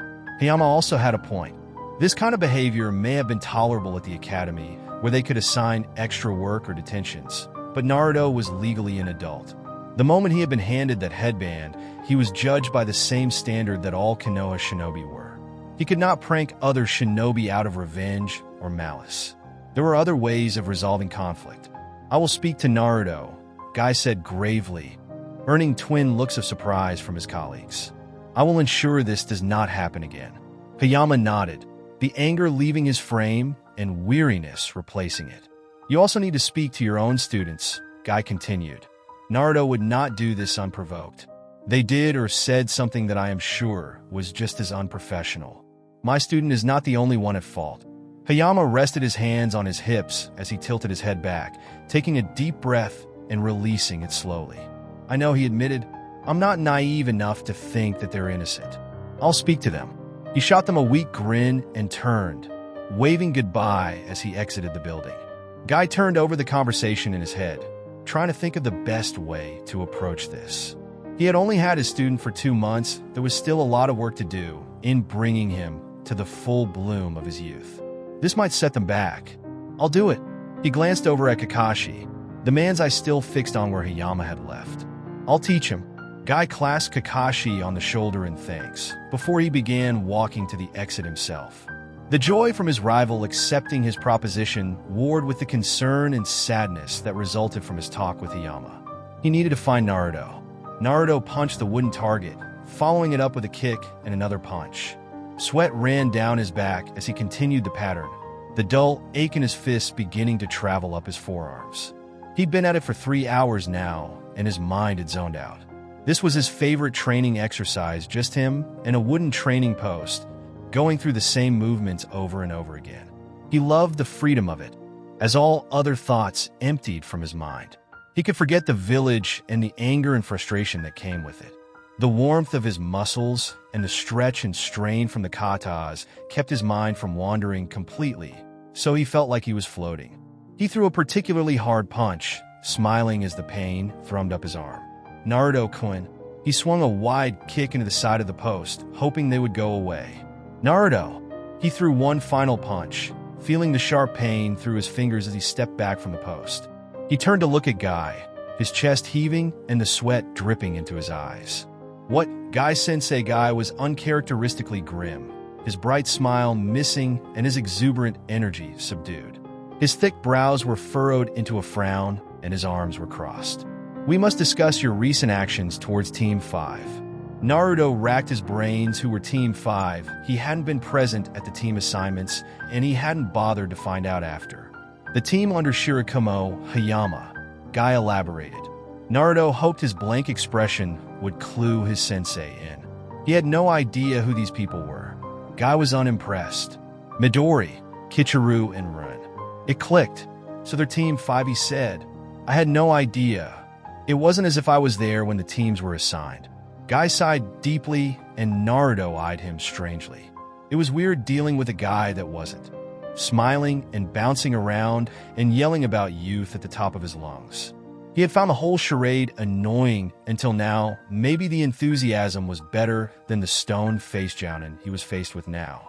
Naruto-kun, you cannot prank your fellow shinobi. I understand it was something you engaged in during your time at the academy, but you are a genin now. It is not youthful to treat your fellow shinobi this way. Who said I pranked them? Naruto asked, feigning surprise. Guy just looked at him, and Naruto gave up the innocent act, grumbling about snitches beneath his breath. He should have known one of those cowards would go crawling to one of the adults. I was just letting off some steam, Guy-sensei. I didn't do any harm. Midori will not leave her home, and the boys are similarly traumatized. Then maybe they shouldn't be shinobi. Naruto shot back, frustrated. Guy uncrossed his arms. What did you do? Naruto-kun, I just surprised them, Naruto retorted defensively. They were in one of the forests for some team training exercise, and their jounin wasn't around, so I ambushed them hinged as IWA Nin. Guy looked at him for a long moment, one of his bushy brows raised. Naruto huffed, expanding on his explanation. I hinged myself and a few clones and dropped on them from above. I let off a few explosion tags and stuff, but I didn't actually hurt them. It's nothing that they wouldn't face on a real mission. Guy remained silent, and Naruto kept talking, trying to fill the empty air that his sensei would normally fill. It was unsettling. Naruto knew he would not normally spill so much information, but Guy's silent treatment was more effective than he would have thought. For some reason, the thought of Guy being disappointed in him sat heavily in his gut. He would take the angry yelling of the rest of his teachers any day. Okay, so maybe I threatened to torture and kill them, and one of my clones was hinged as their sensei and was disemboweled and stuff. You said you did not know who Hayama was. I didn't know his name. Naruto huffed. I just knew what he looked like. I saw him running them through katas last week. And the clones guy said, I spent the last 2 weeks learning Mizu Bunshin no Jutsu. Specifically for this prank. Naruto was the silent one now. He didn't think admitting that he snuck into the Chunin section of the library and stole a scroll to learn a clone technique only for the purpose of a prank would go down well. He also decided not to mention the red food dye he had added to the water that made up his clones. It had worked surprisingly well as blood. Guy let out a heavy sigh, the stone facade finally breaking into exasperation. Naruto-kun, while it is impressive that you taught yourself a clone jutsu, you cannot do this again. If you have grievances to bring against your fellow shinobi, you must follow the proper procedures. Raise it with me, and I will handle it, escalating it if need be. Okay. Naruto raised his hands in surrender. I'll do that next time. It's not as if I knew I could do that. Guy's frown returned. As far as I am aware, they have this system in place at the academy. Yeah, but not for me. Naruto shrugged, looking away. No one would do anything if people picked on me or wrecked my stuff, so I had to create a deterrent. After the 5th kid ended up with nails in their chair, they started to leave me alone. I'm the QB brat. The rules have never applied to me. Guy nodded, his expression softening. I promise on the springtime of youth, Naruto-kun, that I will not be like your former instructors. I will be here for you, and I will support you. I only ask for your trust. Naruto narrowed his eyes at the jounin. Guy had been better than any of his other teachers combined, and it had only been 2 months. He was also the most genuine person Naruto had ever met once he got past the spandex in youth. Guy was reliable and kind. Okay, he nodded slowly. I'll trust you. Something loosened in Naruto's gut as Guy's smile returned, his teeth shining and his demeanor brightening. The man began to talk loudly about his water clones, and Naruto relaxed as things went back to normal. Maybe adding one more person to his small circle of precious people wouldn't be so bad. Kakashi loitered at the edge of the training ground, watching Minato-sensei's son scream expletives at a scuffed and damaged tree. He may have inherited Minato-sensei's bloodline limit, but that temper was all Kushina. He was trying to do the tree-walking exercise, and he appeared close to reaching the top. My eternal rival guy bounced up behind him, throwing an arm around Kakashi's shoulders. I am so happy you could come. You asked me to be here. Kakashi replied quietly, still watching the genin. He has far too much chakra for his age. Guy answered his unspoken question, his volume lowered. He has been attempting this exercise for 2 months. Kakashi looked at him in surprise. 2 months, really? He had no chakra control at all when he was first apprenticed to me. Guy removed his arm from Kakashi's shoulders. He has no interest in ninjutsu or jinjutsu. That said, he learned the water clone technique in less than 2 weeks. Kakashi was going to ask about that, but Guy shoved him forward without warning. Naruto-kun, the blonde, turned to them, blue eyes narrowed and face like thunder. It is time to train your bloodline limit. Like the flick of a switch, the anger vanished and he grinned brightly. Kakashi's heart hurt at the sight. He was too much like his parents. Finally, he ran over to meet them. Is this a new teacher or something? Kakashi is one of the finest jounin in the village. Guy laughed. He is my eternal rival. He also has a dojutsu, So he is well equipped to aid you in developing yours. Naruto looked at him with no recognition in his gaze. Kakashi hid his wince and waved a hand half-heartedly. Joe. Naruto looked at him for a long moment before he turned back to Guy. Are you sure? Guy laughed. Of course. Naruto-kun, there is no one I trust more with your dojutsu training. Naruto shrugged. If you say so, Guy-sensei. Kakashi shook off his thoughts, switching into his professional persona. It might make it easier to deal with Minato-sensei's son. Why don't you tell me what you have figured out? It's all observational as far as I can tell. Naruto began to list. It's great for dodging, keeping track of projectiles, covering blind spots, reading taijutsu moves, and people's body language. I can see the smallest movements in muscles, breathing, and expressions, so I know when people are lying. My taijutsu is good. I can see moves before they've been made, and feints don't work on me. Kakashi considered the genin's words. That lined up with what Minato-sensei could do. It was one of the reasons he was capable of the Hirashin. Most could not keep up with the processing speed and reaction times of the technique. Minato-sensei's bloodline limit eliminated the difficulties and drawbacks of the technique. So it's mainly taijutsu-orientated, Kakashi mused, pretending that he had no knowledge of the Emperor's Eye. No chakra involved. Pretty much, Naruto shrugged. It's basically a shitter, taijutsu-based version of the Sharingan. It has some similarities to the Byakugan too as far as the field of vision is concerned. Kakashi frowned. While it did seem like a lesser version of the Sharingan, there was a lot more to the Emperor's Eye. He had seen Minato-sensei use it to its full potential, and it was an incredible weapon. He hadn't ever seen Minato-sensei taken by surprise or successfully fooled. It always seemed like he was seeing something no one else could, not even Kakashi with Obito's Sharingan. That was without taking into account the zone component of the bloodline limit. It seems like there is more to it, Kakashi started. It also sounds like the stronger the user, the more you will be able to bring out the full strengths of the bloodline limit.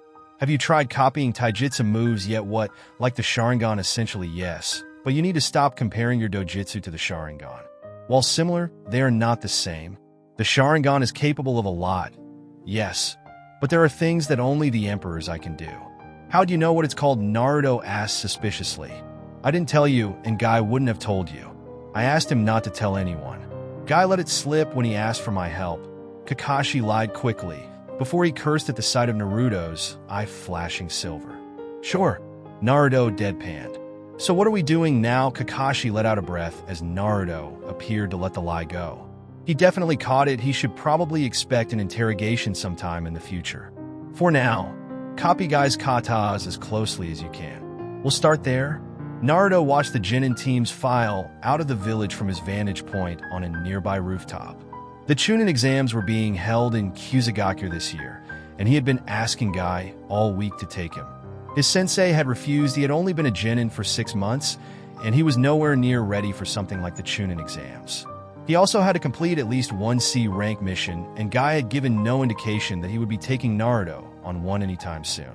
The only reason Naruto had let it go was because nobody else from his graduating class was allowed to go either.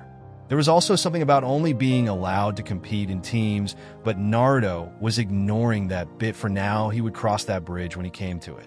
As the last team left through the village gates, Naruto stood and stretched out his limbs. He turned and began to bounce across the rooftops, making his way towards his usual training ground. The village was only beginning to wake up and the streets were deserted, but Naruto didn't want to take any chances. Since he had mastered the tree walking technique 2 months ago, he hadn't stepped a foot into the village proper. The closest he got was these rooftops. He sent a water clone to get his groceries while he waited close by. He had learned the hard way that the water clones couldn't stray too far away from his real body. He leapt down and broke the fall with a roll, walking away from the buildings and into the trees. Guy liked to start training at 5 in the morning. It had taken some getting used to, but Naruto loved training. He would get stronger even faster this way. They had settled into a consistent training schedule. Physical conditioning first thing, moving on to chakra control, and weapon handling before lunchtime. After lunch, it was D ranks, usually 1 or 2 dinner and taijutsu training followed, and while Guy let him go at 6, Naruto always stayed much longer, stumbling into bed around 10. Kakashi sometimes joined them, running him through drills designed to improve his ability to wield the Emperor's Eye. It was hard. If it wasn't for the advanced healing he got from the Kyuubi, he was sure he wouldn't be coping as well as he was. As it was, there was always some part of him that hurt. Guy went all in for every aspect of his training. It was what Naruto wanted, but sometimes he wished that his face wasn't being shoved into the ground daily. Even with the small progress he'd made with his bloodline limit, he couldn't put a scratch on the Jounin. The man was now talking about adding weights, and Naruto's limbs already felt heavy at the thought. He broke through the tree line to see Guy already in the middle of push-ups. Naruto-kun, his sensei, jumped to his feet. "We're going to do something different today. Follow me." Naruto picked up the pace as the Jounin ran out of the training ground. The last time Guy had said that, Naruto had ended up walking around the edge of the village on his hands. His arms were jelly even into the next day. He had no doubt he would be grateful for the training, but in the moment, Naruto just wanted death to take him there, and then he was driven, not insane. He hurried after Guy, following the bright green back until they reached the base of the Hokage mountain. He took a moment to stare up at the Yondaime. He didn't really feel anything particularly positive about his father. He'd figured out that he got his bloodline limit from the man, but he had also stuck him with the Kyuubi. He had no doubt that it had been the only choice at the time, but Naruto was the one who had to live with the consequences. His father wasn't the one condemned and scorned by the village. He was dead and free of any repercussions from his decisions. Guy turned to him, placing his hands on his hips proudly. "Today we are going to climb the Hokage mountain." Naruto stared at him before switching his gaze to the vertical cliff face. He looked back down at Guy incredulously, and the Jounin continued. "Since it is your first time, you may use all 4 of your limbs," he announced like that it was some kind of great help to him. "I will only be using one hand. We will do this once a month until you are about to climb this with only one of your limbs. Do not use your chakra to grip the surface." He couldn't be serious. He would struggle with all of his limbs. He couldn't imagine only using one. Without chakra, it was going to be even harder. When Naruto graduated from the academy, he was expecting to go much harder on his training than his sensei. He was hoping for some direction and a relatively neutral attitude. He knew he couldn't ask for more than that. He was fully prepared to push himself and train on his own terms. He had gotten the exact opposite. Guy pushed him further than Naruto had ever imagined for himself, and the Jounin led by example. He was happy with the way it turned out. It was tough being Guy's apprentice, and he wouldn't have it any other way. He watched Guy turn to face the mountainside. He gripped a crevice and hauled himself up, crossing his legs and locking them into place while he placed one hand behind his back. Naruto stared with wide eyes as Guy continued his way up, only using one hand. The Jounin appeared to be hopping between handholds, swinging to reach them and still grinning madly. Naruto placed his own hand on the mountain's surface, finding a firm handhold. He looked up and spotted the next one, jumping to grip it tightly. He hauled himself up and shoved his feet into the first crevices he could find. He let out a sigh. There was a long way to go. He took a deep breath in and looked up once again, careful beginning to make his way up. Determination fueled every step as he lost track of the world around him, his entire being focused on the next crevice, the next handhold. He could do this. If he wanted to get to the Sannin level someday, if he ever wanted to leave this village, he just had to complete every challenge set before him. He may get tired and fed up at times, but his burning desire to reach his goal kept him going longer after he should have stopped. He cursed as the moss on his current handhold gave way, and he dug his other hand more firmly into the rock face. He tried again and found a more secure lip. He moved his leg, yanking it out the crack in the rock to shove it into another one further up. His arms were starting to shake from the effort, and he was pretty sure he had damaged one of his toes from thrusting it into the rock face too quickly. The sweat dripped down his back as he hauled himself up, his muscles burning and his breathing speeding up. He finally reached up for the next hold and felt a flat, grassy surface. His head snapped up, and he grinned victoriously as he pulled himself up. His upper body flopped onto the grass as his legs hung over the cliff edge. He rolled over, so he was sitting up, panting harshly as he looked back down to see how far he had come. The trees they had come from looked like a speck in the distance. Well done. Naruto Guy stood next to him, looking unaffected by his own climb. You were much faster than I was on my first excursion up the mountain, thank Guy Sensei. Naruto smiled tiredly up at him. It is not only an excellent training exercise for discipline and physical conditioning, but I have always been fond of the view. Naruto joined him in looking out at the village below. It was picturesque, with the quiet village surrounded by trees rustling gently in the breeze. Birds flew overhead, and the sunrise cast a warm glow over the colorful buildings. This view always reminds me of what I am fighting for, Guy said quietly, his grin much softer. Naruto frowned as he looked out at the village. He didn't think he was seeing the same thing Guy was.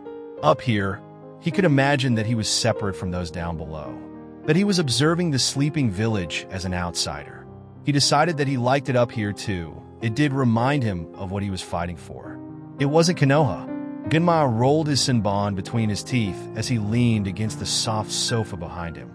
It was a slow day, and most of the jounin were out on missions. Reito had left yesterday. Irika was busy at the academy at this time of day, and Izumo and Kotetsu were bickering at the front gate the last he saw them. He wasn't required to be anywhere for the next 3 hours, so he was passing the time at the jounin standby station. It was better than being bored at home. Someone entered and Genma sat up with a grin.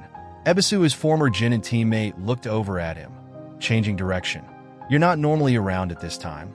I had just come from the Hokage's office, Ebisu said proudly, sitting across from Genma. He wants me to train his grandson, that's great. Genma started before a thought occurred to him. Isn't the kid only for he won't be in the academy for years yet. Never mind graduating. Ebisu scoffed. It is never too early to start training, Genma, he proclaimed. The honorable grandson represents not only the Hokage himself, but Konoha. He must be trained in the correct etiquette and techniques worthy of a member of the Hokage's family. If you say so, Genma shrugged. Ebisu had always been a bit uptight. During their Genin days, he couldn't count the number of times he and Guy got scolded by the other shinobi for improper conduct. Genma would always bring up Ebisu's conduct around the bathhouses. That quickly shut him up. Do you not have somewhere to be? Ebisu pushed his sunglasses a bit further up his nose. Mission, but that's not for 3 hours. Genma sighed dramatically. Everyone is either busy or on a mission. There wasn't even anyone at the bar last night. Usually I can count on Anko, but she's been busy with the Biki in the TNI department. Genma, you are a jounin of Konoha, Ebisu said disapprovingly. You should really stop going to the bar every night. There are too many stories going around about your antics, and it's not fitting for a shinobi of Konoha. Genma waved a hand dismissively. If it's the one involving a cat and a melon, I spread that story myself. I refuse to let a feat like that go unnoticed. He could see Ebisu gearing up for one of his lectures when his other teammate entered the building. He tried to hide his sigh of relief at the distraction. Guy. Over here, the elite jounin turned and smiled widely at the sight of them. My most youthful teammates, how are you on this most wonderful day? All the better for seeing you, Guy. Genma grinned, moving over to let his other teammates sit down. Where have you been? I haven't seen you at the mission assignment desk or challenging Kakashi around the village.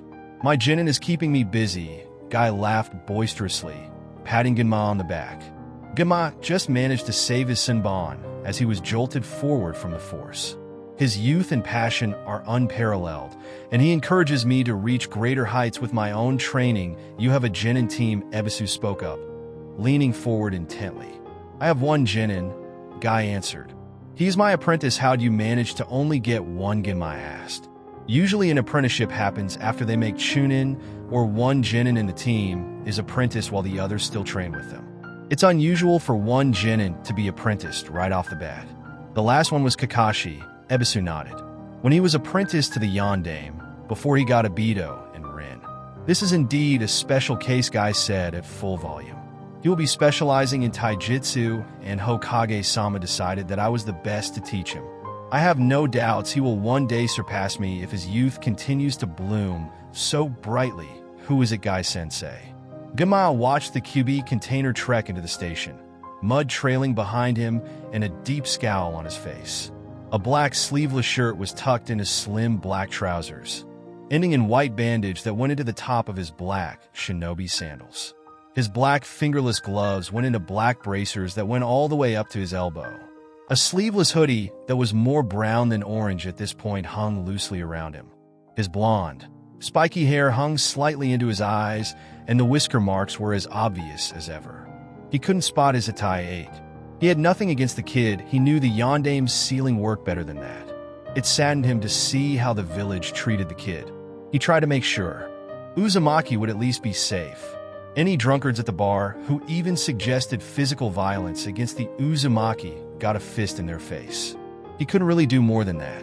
He hadn't actually seen the kid in a while. Talk of the Uzumaki had really died down over the past 2 months. He watched Ebisu's feathers ruffle and braced himself for the tirade.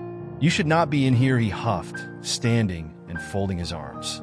Genin and Chunin are barred entry from this building. Only Jounin may enter the Jounin standby station.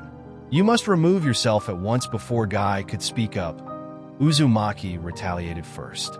"I'm just here to see Guy Sensei." He glared. "What was I supposed to do? Just yell outside for him? You would have told me off for doing that too." Gama had to agree. Ebisu would have gone out to reprimand him if he had done that. Ebisu blustered, shoving his sunglasses harshly up his nose in annoyance. "That is no way to speak to your superior." "Good thing you are my superior then." Uzumaki rolled his eyes before he turned to look at Guy. "I can't make it to training tomorrow morning. My landlady is trying to kick me out again, and being homeless doesn't agree with me. I need to go to the office first thing to sort it all out. I'll meet you at the desk at the usual time for the D ranks." Gama couldn't hold in his chuckle at Ebisu's face. He had never really bothered with formalities like Ebisu did. It was concerning that Uzumaki was having issues with his accommodation. He was what? 9 was he living alone? Guy threw the Genin 2 thumbs up in a loud confirmation, but Ginmon knew him better than that. He was worried too. Uzumaki threw a sarcastic salute at Ebisu and sauntered back out the station, still trailing mud behind him. Ebisu was almost purple in the face by this point, and he whirled around to face Guy. "You need to control him," Ebisu demanded. "That boy is insubordinate and a liability. He should never have graduated." "Wow." "Hey, there's no need for that," Gama interjected. "Sure, he's a bit rebellious, but I'm sure he's a good shinobi." "He's a worthless nuisance," Ebisu exploded. At the academy, all he did was sleep or play pranks or skip entirely. He had openly stated disdain for the people of Konoha, and his dislike of teamwork is well known. He isn't worthy of that Hitai 8. That is not for you to decide. Ginma and Ebisu looked over at Guy, and Ginma gulped at the look on his face. There weren't many times that Ginma had seen Guy angry. He could probably count them on one hand. The Jounin was happy and boisterous and always looked on the bright side. He had been the same as a Genin and a Chunin. That made the times where Guy was truly furious even worse. "I will not sit here and listen to you slander my student," Guy said as he rose from his seat. "Naruto-kun is the most hard-working and earnest Genin I have ever had the pleasure of teaching. He has good reason for being the way he is, and attitudes like that are what is hindering him from reaching the prime of his youth. The next time I see you will be for an apology to Naruto-kun." Guy stomped out of the Jounin standby station, the young Jounin entering scrambling out of the way. Silence hung over the room for a long moment.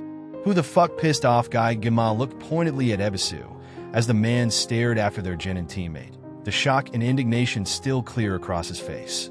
He himself also stood and followed in the direction of Guy. He needed to get out of there. Gama had a feeling that this wouldn't be the last time Guy and Ebisu would clash over Uzumaki. Naruto stomped away from the office, unable to feel any satisfaction from his victory. He wasn't being kicked out, and he'd even managed to get his hot water finally fixed, but dealing with her always left a bad taste in his mouth. She couldn't raise the rent on him, as it was the orphan fund paying for it until recently. She knew that he would report her in a heartbeat to the Hokage if she tried anything, but it didn't stop her from trying to make him miserable. He had lost the hot water 5 months ago, and she wouldn't replace the fridge that had broken due to its sheer age. He felt bad, but he had stolen one from the old Uchiha compound. They were all dead and wouldn't need it anymore. He felt slightly ill at the thought of stealing from a dead clan, but that was outweighed by his desire to keep his milk and vegetables from expiring early. He couldn't afford more than one shop a week, and he needed everything he bought to keep as long as possible. He couldn't afford to buy even a second-hand one. He shot a burning glare at some woman who was staring at him, and she actually flinched, her head snapping round to look back at the vegetables on the nearby stand. He sighed heavily and cast his eyes up, trying to find the best route to escape to the rooftops. His gaze was brought back down by the sounds of murmuring. It wasn't even about him this time. He watched Uchiha Sasuke walk up the street, his shoulders hunched and hands shoved into his pockets. The villagers around them whispered to one another, and Naruto was pretty sure he could spot at least 3 girls their age following him. He was the only other kid that was talked about as much as Naruto was, although it was in a very different tone of voice. Naruto was spoken about with disgust, hatred or indifference, Sasuke with reverence, excitement or pity. It was pretty obvious that Sasuke didn't like it, and Naruto couldn't blame him. He was only a topic of discussion because his whole family had been killed by his brother. Naruto didn't know what that was like, but he imagined it sucked, especially being reminded of it every day. He didn't know what it was like to have a family, people he could fall back on and depend on for support, but to be left completely alone in this world wasn't a nice feeling. He knew that at least. He looked between the rooftop and the Uchiha, hesitating. He didn't know the other kid anything, and he would probably just get yelled at for getting involved, but as he watched the Uchiha sink into himself further with each word from the villagers, his decision was made. He walked forward, holding his head high and meeting each person's gaze with a defiant glare. Sasuke looked up at his approach, his delicate features set in a deep scowl. The kid was pale with dark eyes, and Naruto thought his hair kind of looked like the tail of a duck. "If you want to get away from these assholes, come with me." Sasuke's scowl remained in place, although Naruto could see the confusion in his eyes. "Who are you? I'm the only other person in Konoha talked about as much as you are." Naruto shrugged, feeling the glares around him intensify. "I hate listening to them too, so I take a route through the village they can't reach. I can show you, but it's a one-time offer." Sasuke looked around, noticing that many of his admirers had switched their attention to Naruto, and not in a good way. He took a long moment to stare silently at Naruto. Naruto sighed, giving up and turning to leave. "Wait." He peered back over his shoulder. "Show me."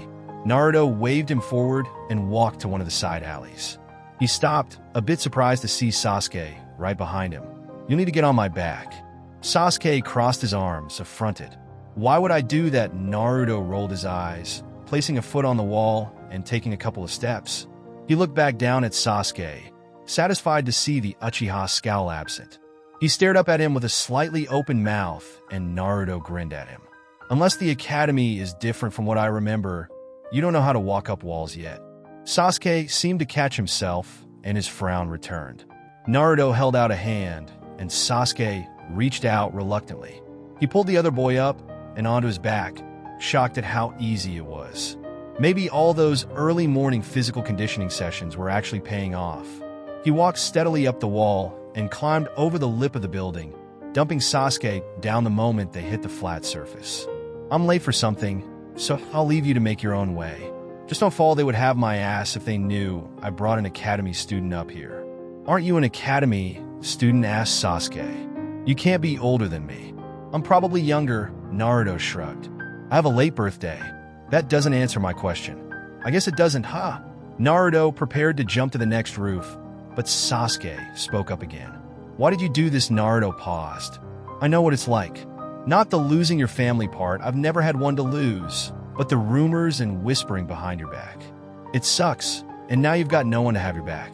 He backtracked quickly as he realized what he said. "Not that I have your back, this is a one-time thing. Understand you've got to figure things out on your own." "I don't need anyone's help," Sasuke scoffed, rolling his own eyes.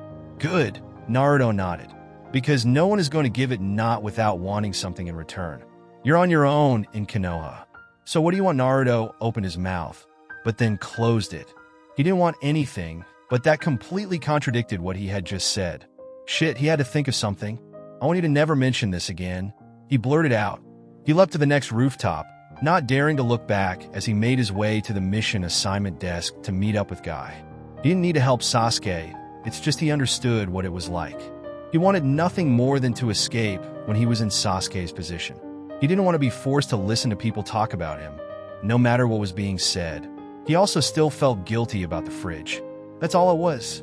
Guy watched Naruto argue with the merchant, waving around the shopping list and baring his teeth. He always struggled on the shopping D ranks. Guy knew he hated them more than even the babysitting missions. It was part of the reason Guy still gave them to his genin. It would be good for Naruto to grow and learn from these interactions with the villagers. He had noticed the genin using the rooftops more and more, and he couldn't recall the last time he had seen him in the village outside of these missions. It was not healthy for Naruto to completely withdraw from the village. He understood there were difficulties, but the only way for the villagers to learn what a hard-working and wonderful genin he is was to show them. Hopefully Naruto could also learn from the experience that he could get along with the villagers. There were reasons to stay. I don't remember struggling this much with D ranks. Guy turned to greet his rival, but Kakashi slapped a hand over his mouth. We don't want to disturb little Naruto. He seems like he needs to concentrate right now. Guy nodded behind his friend's hand, and Kakashi slowly lifted it.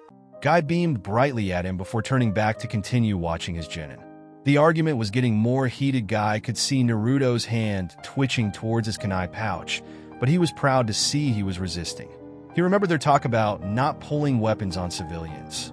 Indeed, Guy replied, making sure to keep his voice quiet.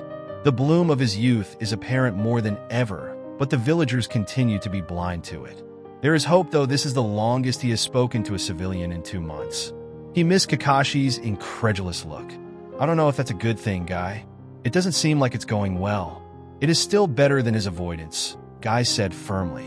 At least he is communicating. This will open up the possibility for positive interactions along with the negative.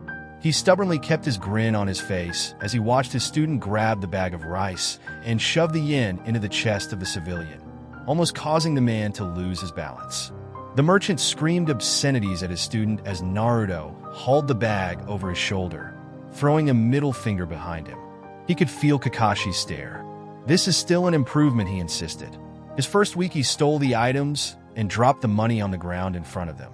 This time he spoke to the seller directly. His youth blooms more beautifully every day. Soon the village shall see it too. Your optimism is as stubborn as ever. Guy began walking, following his student at a distance. Most did not think he had the capacity to pass through the village unnoticed, but when the occasion called, he was willing to dim his youth, if only briefly.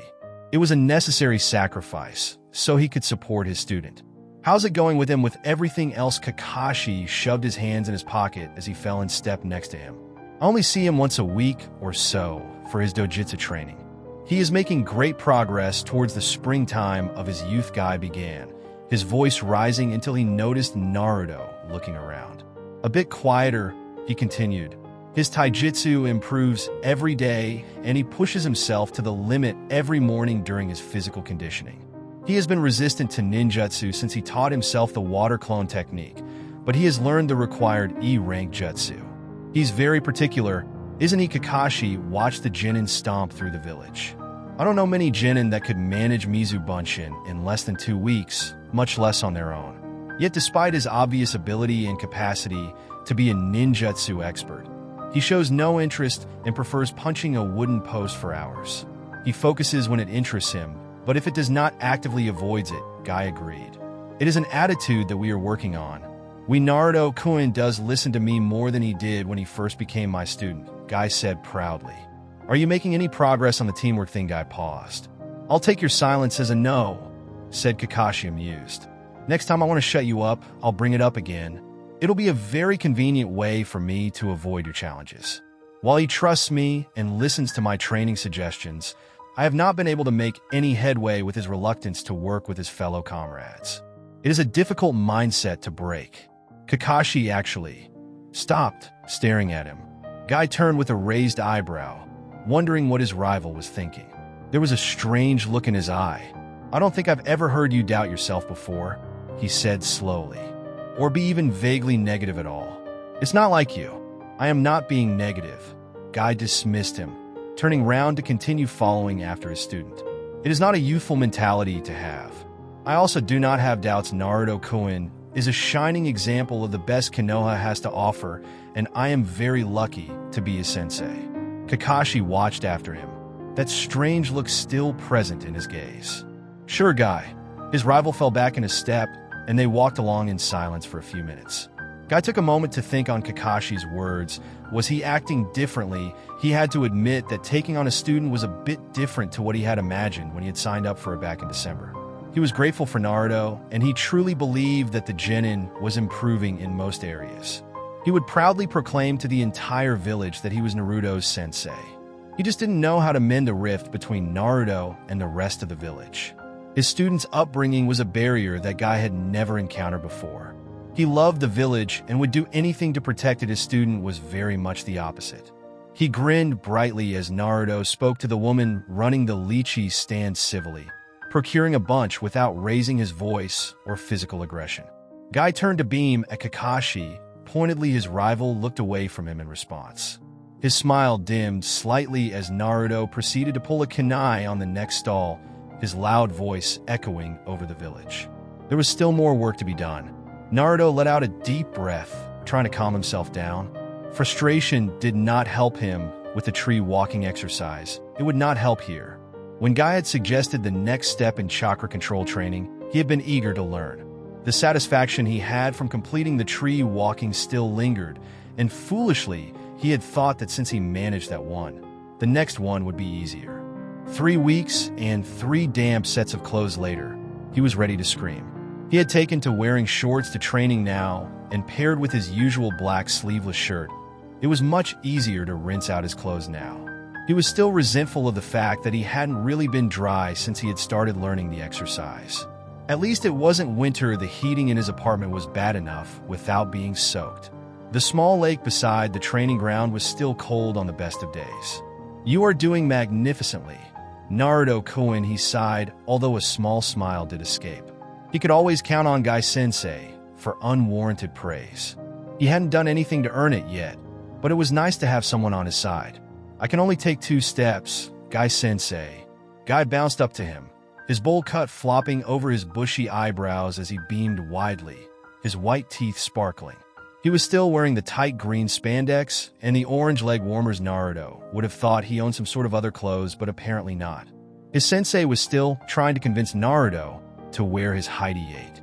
He had taken to accidentally leaving it at home now to avoid the conversation. It sometimes made his D ranks more difficult since the village didn't want to believe he was a qualified genin, but he had to pick his battles. "That is one more step than you were able to take yesterday," Guy laughed boisterously. His sensei hadn't decreased in volume either. Nothing about Guy had changed in the time he had been his sensei, but Naruto liked that about him.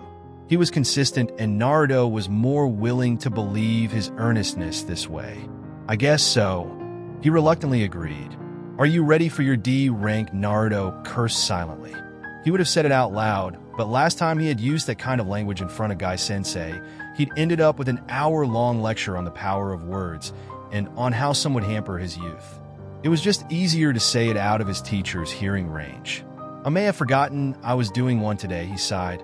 He reached down to grab his sandals and reluctantly pulled them on along with his kunai pouch and hoodie. He hated putting his dry clothes over his soaked ones, but he didn't have time to dry out in the sun. Usually he would move on a physical conditioning straight after practicing water walking, and that dried him off. "We shall go to your apartment first," Naruto-kun, Guy announced, taking in his still dripping form. "It would not be youthful of me to allow my student to catch a cold." "I can't get colds, Guy-sensei." He was drowned out by the man herding him out of the training ground and towards the village. He managed to break out of the man's grip as they reached the first buildings, and he channeled chakra to his feet, running up the side. Landing on the roof, he waited for Guy-sensei to join him before he began to jump across the rooftops. He knew his sensei didn't like it when he used this route. He didn't think it was healthy for him to avoid the villagers. Guy meant well, but he didn't know what Naruto had been through. It was for the good of everyone that Naruto stayed away from them. He headed towards the most run-down area of the village. As much as Konoha wanted to believe otherwise, there were poorer and more dangerous areas that the lowest in the social ladder called their home, far away from the splendor of the clan compounds. He was considered below even these people, but it was the only place he could keep an apartment. It still wasn't easy, as his landlady occasionally tried to boot him out, but he had mastered the art of thwarting her. He came to his building and raised the window, deactivating the security seal on the frame. It was one of the most expensive things he had ever bought, but it was worth every yen. There weren't many civilians who tried his window, but he preferred to be safe. He climbed through and popped his head back out as he noticed Guy didn't follow him. "Do you not own a door?" "Naruto-kun, not one that I use," he shrugged, ducking back in. He threw his hoodie on the bed as he listened to Guy enter his apartment. It was a good thing that he kept it reasonably clean. It's not as if there was enough room for anything else. Everything was in a single large room other than the tiny bathroom, the door of which was in the left wall. His front door was sealed shut with the wood and metal covering it, and there was a small fridge and limited number of kitchen counters on the wall beside it. He had a single couch shoved against the wall to the right of the window, and a small coffee table that he also used to eat on sat in the middle of the space between the kitchen counters and sofa. His bed was pushed against the opposite wall, and the bathroom door was at the end of it. The paint was chipping off the walls, and there were chunks missing from the wooden floorboards. One of his cupboards was missing a door, and the cardboard box he used as a wardrobe was getting to the point where he would need to replace it. Naruto knew it wasn't much, but he liked to think he'd managed to make it his own. Posters for ramen decorated the dull walls, and his small supply of books and much more extensive supply of weapons had been stacked haphazardly against the far left corner, opposite the kitchen. He would have liked a bookcase or chest to keep them in, but they were expensive, and it was working well enough as it was. He had plants of various sizes dotted around the room in no particular arrangement. He had just shoved them where they would fit. He had even found a circular, beige rug that he threw under the coffee table after cleaning it extensively. It was amazing what could be found in the right alleyways. "I'll be 2 seconds," he called the guy as he grabbed some dry clothes and headed into the bathroom. He didn't listen to Guy's reply as he stripped, throwing the wet clothes into the bath. He pulled on the dry clothes and opened the door, pulling on his spare orange hoodie as he re-entered the main room. Guy was looking around his apartment with a frown, and Naruto sighed. At the noise, Guy looked over at him and suddenly beamed. "Thank you for bringing me here, Naruto-kun," he boomed. "Your home is full of the same youthful spirit that you yourself exhibit. The plants are wonderful." Trust Guy to try and highlight the positives. "I must ask why you have bolted your door in such a manner," he continued. "It's safer," he shrugged, trying to be as casual as possible. "It's a rough neighborhood. I don't have much they can steal, but I've been collecting those weapons for a while. I don't want to have to start again." While that was true, Naruto did not mention the more pertinent reason. Disgruntled villagers couldn't take revenge on the QB brat if they couldn't reach the QB brat. "How are people meant to visit you if the door is barred?" Guy asked, and Naruto chuckled to himself. It was nice that Guy was always looking for the best in him, even if he had a habit of disappointing the man. "I don't get visitors, Guy-sensei." He was still smiling slightly. "You're the first person I've ever had in this apartment." It didn't bother him. Naruto had never wanted anyone to visit his apartment before he tried hard enough to avoid people outside his home. Bringing them here would defeat the purpose. Guy smiled brightly at him. "I am honored." "Naruto-kun, what's the D rank?" Guy-sensei. Naruto changed the subject before his teacher could try making a big thing out of nothing. He was his sensei. It was kind of inevitable that he would come here eventually. "Do you have your Heidi 8 on you?" Naruto blinked at the question. "Why, you will need it for this mission." Naruto stared up at the building in fury, vowing to do something horrible to Guy the first chance he got. He knew Guy liked to give him the missions he knew Naruto would hate in order for Naruto to grow and learn from the experience. This was taking it a step too far. The academy loomed over him, mocking his promise to never set foot on the premises again. He remained in place, as if the mission would go away if he waited long enough. He had to collect each Academy Chunin's annual report on the curriculum and bring it back to the administrative offices for them to process. He had been told that it was to see how effective the courses were in creating decent shinobi, but Naruto was suspicious. The curriculum hadn't changed in the slightest in the time he was there, and he could have written a book about everything wrong with it. He hadn't been there very long in fairness, but his point stood. He took a deep breath and stepped over the threshold. He wasn't a student anymore. Once he collected these papers, he could leave and go hit a wooden post for the rest of the day to relieve the stress of being back here. Guy couldn't stop him either, not after doing this to him. He made his way down the corridor, popping his head into the first classroom he saw. A sea of faces only slightly younger than him turned to stare. The woman at the front of the class turned her stern gaze onto him. "I'm here to collect your annual report," he explained shortly, bristling under the attention. Where's your Heidi 80 side as he pulled it out, cursing Guy once again.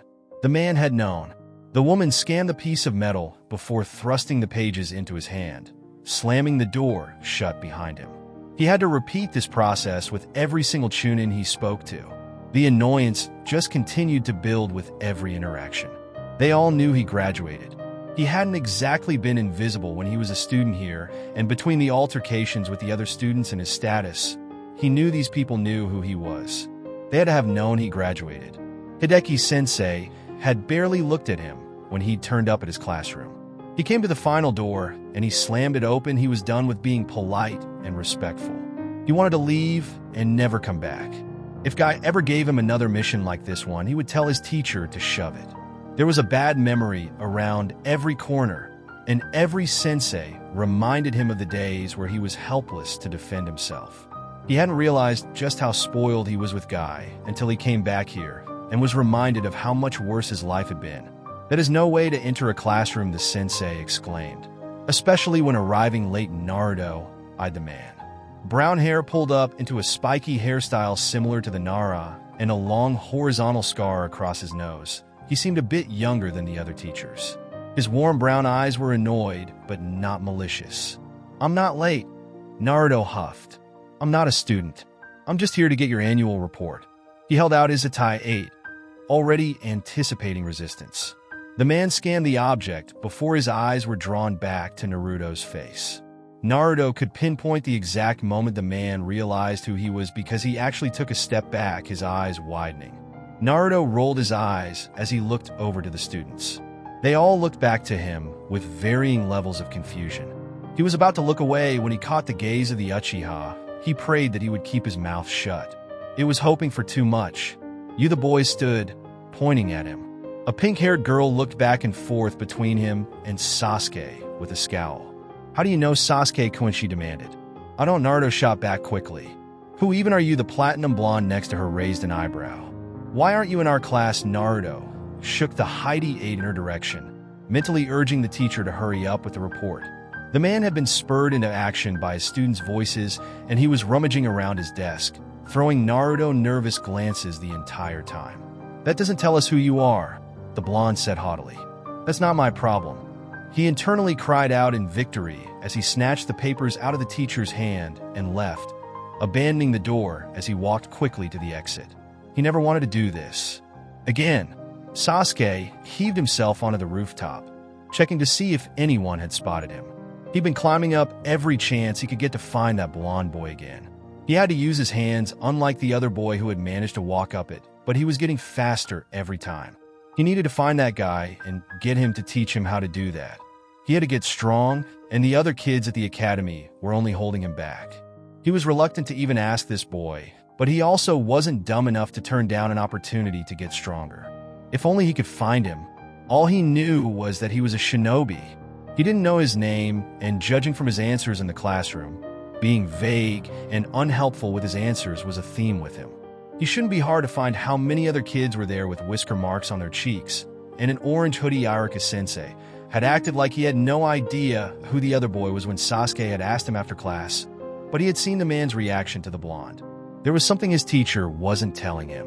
He looked around the deserted rooftop and picked a direction to run in. He leapt across the gap between the buildings and rolled to break the fall.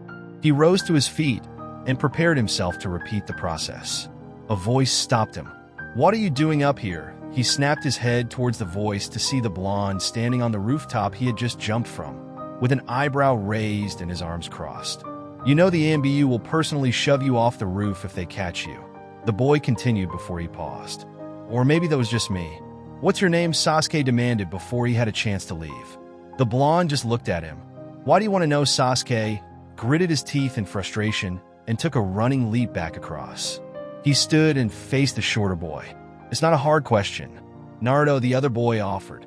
Are we done here? I want you to teach me how to walk up walls, Sasuke said firmly, holding the boy's blue gaze. No fucking way. Sasuke jolted in surprise as the boy turned to leave. He grabbed onto his sleeve, but was shaken off as Naruto flinched. I need to get stronger, Sasuke growled, trying to get his point across. And I need 1,000,000 yen and a painkiller that works on me, But we can't always have what we want, Naruto shot back. Then fight me, Sasuke yelled hotly. If I win, you teach me that technique.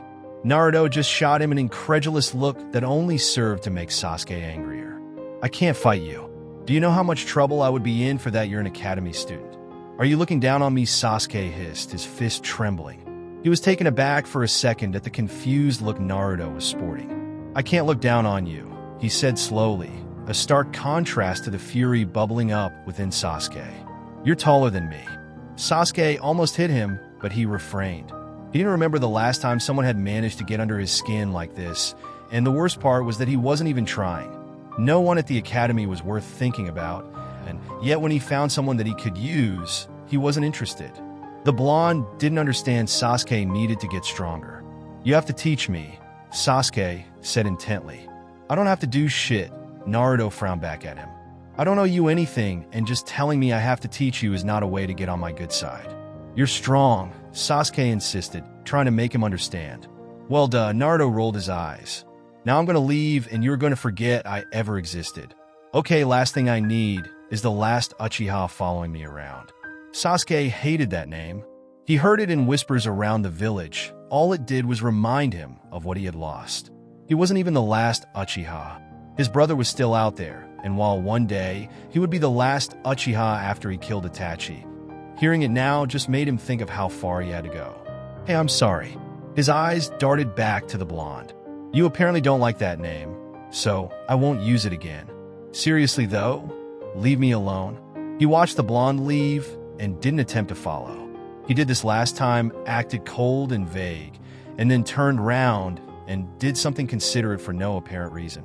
No one else had bothered to notice how much he hated that name, yet the blonde had actually apologized for using it. No one had ever done that before.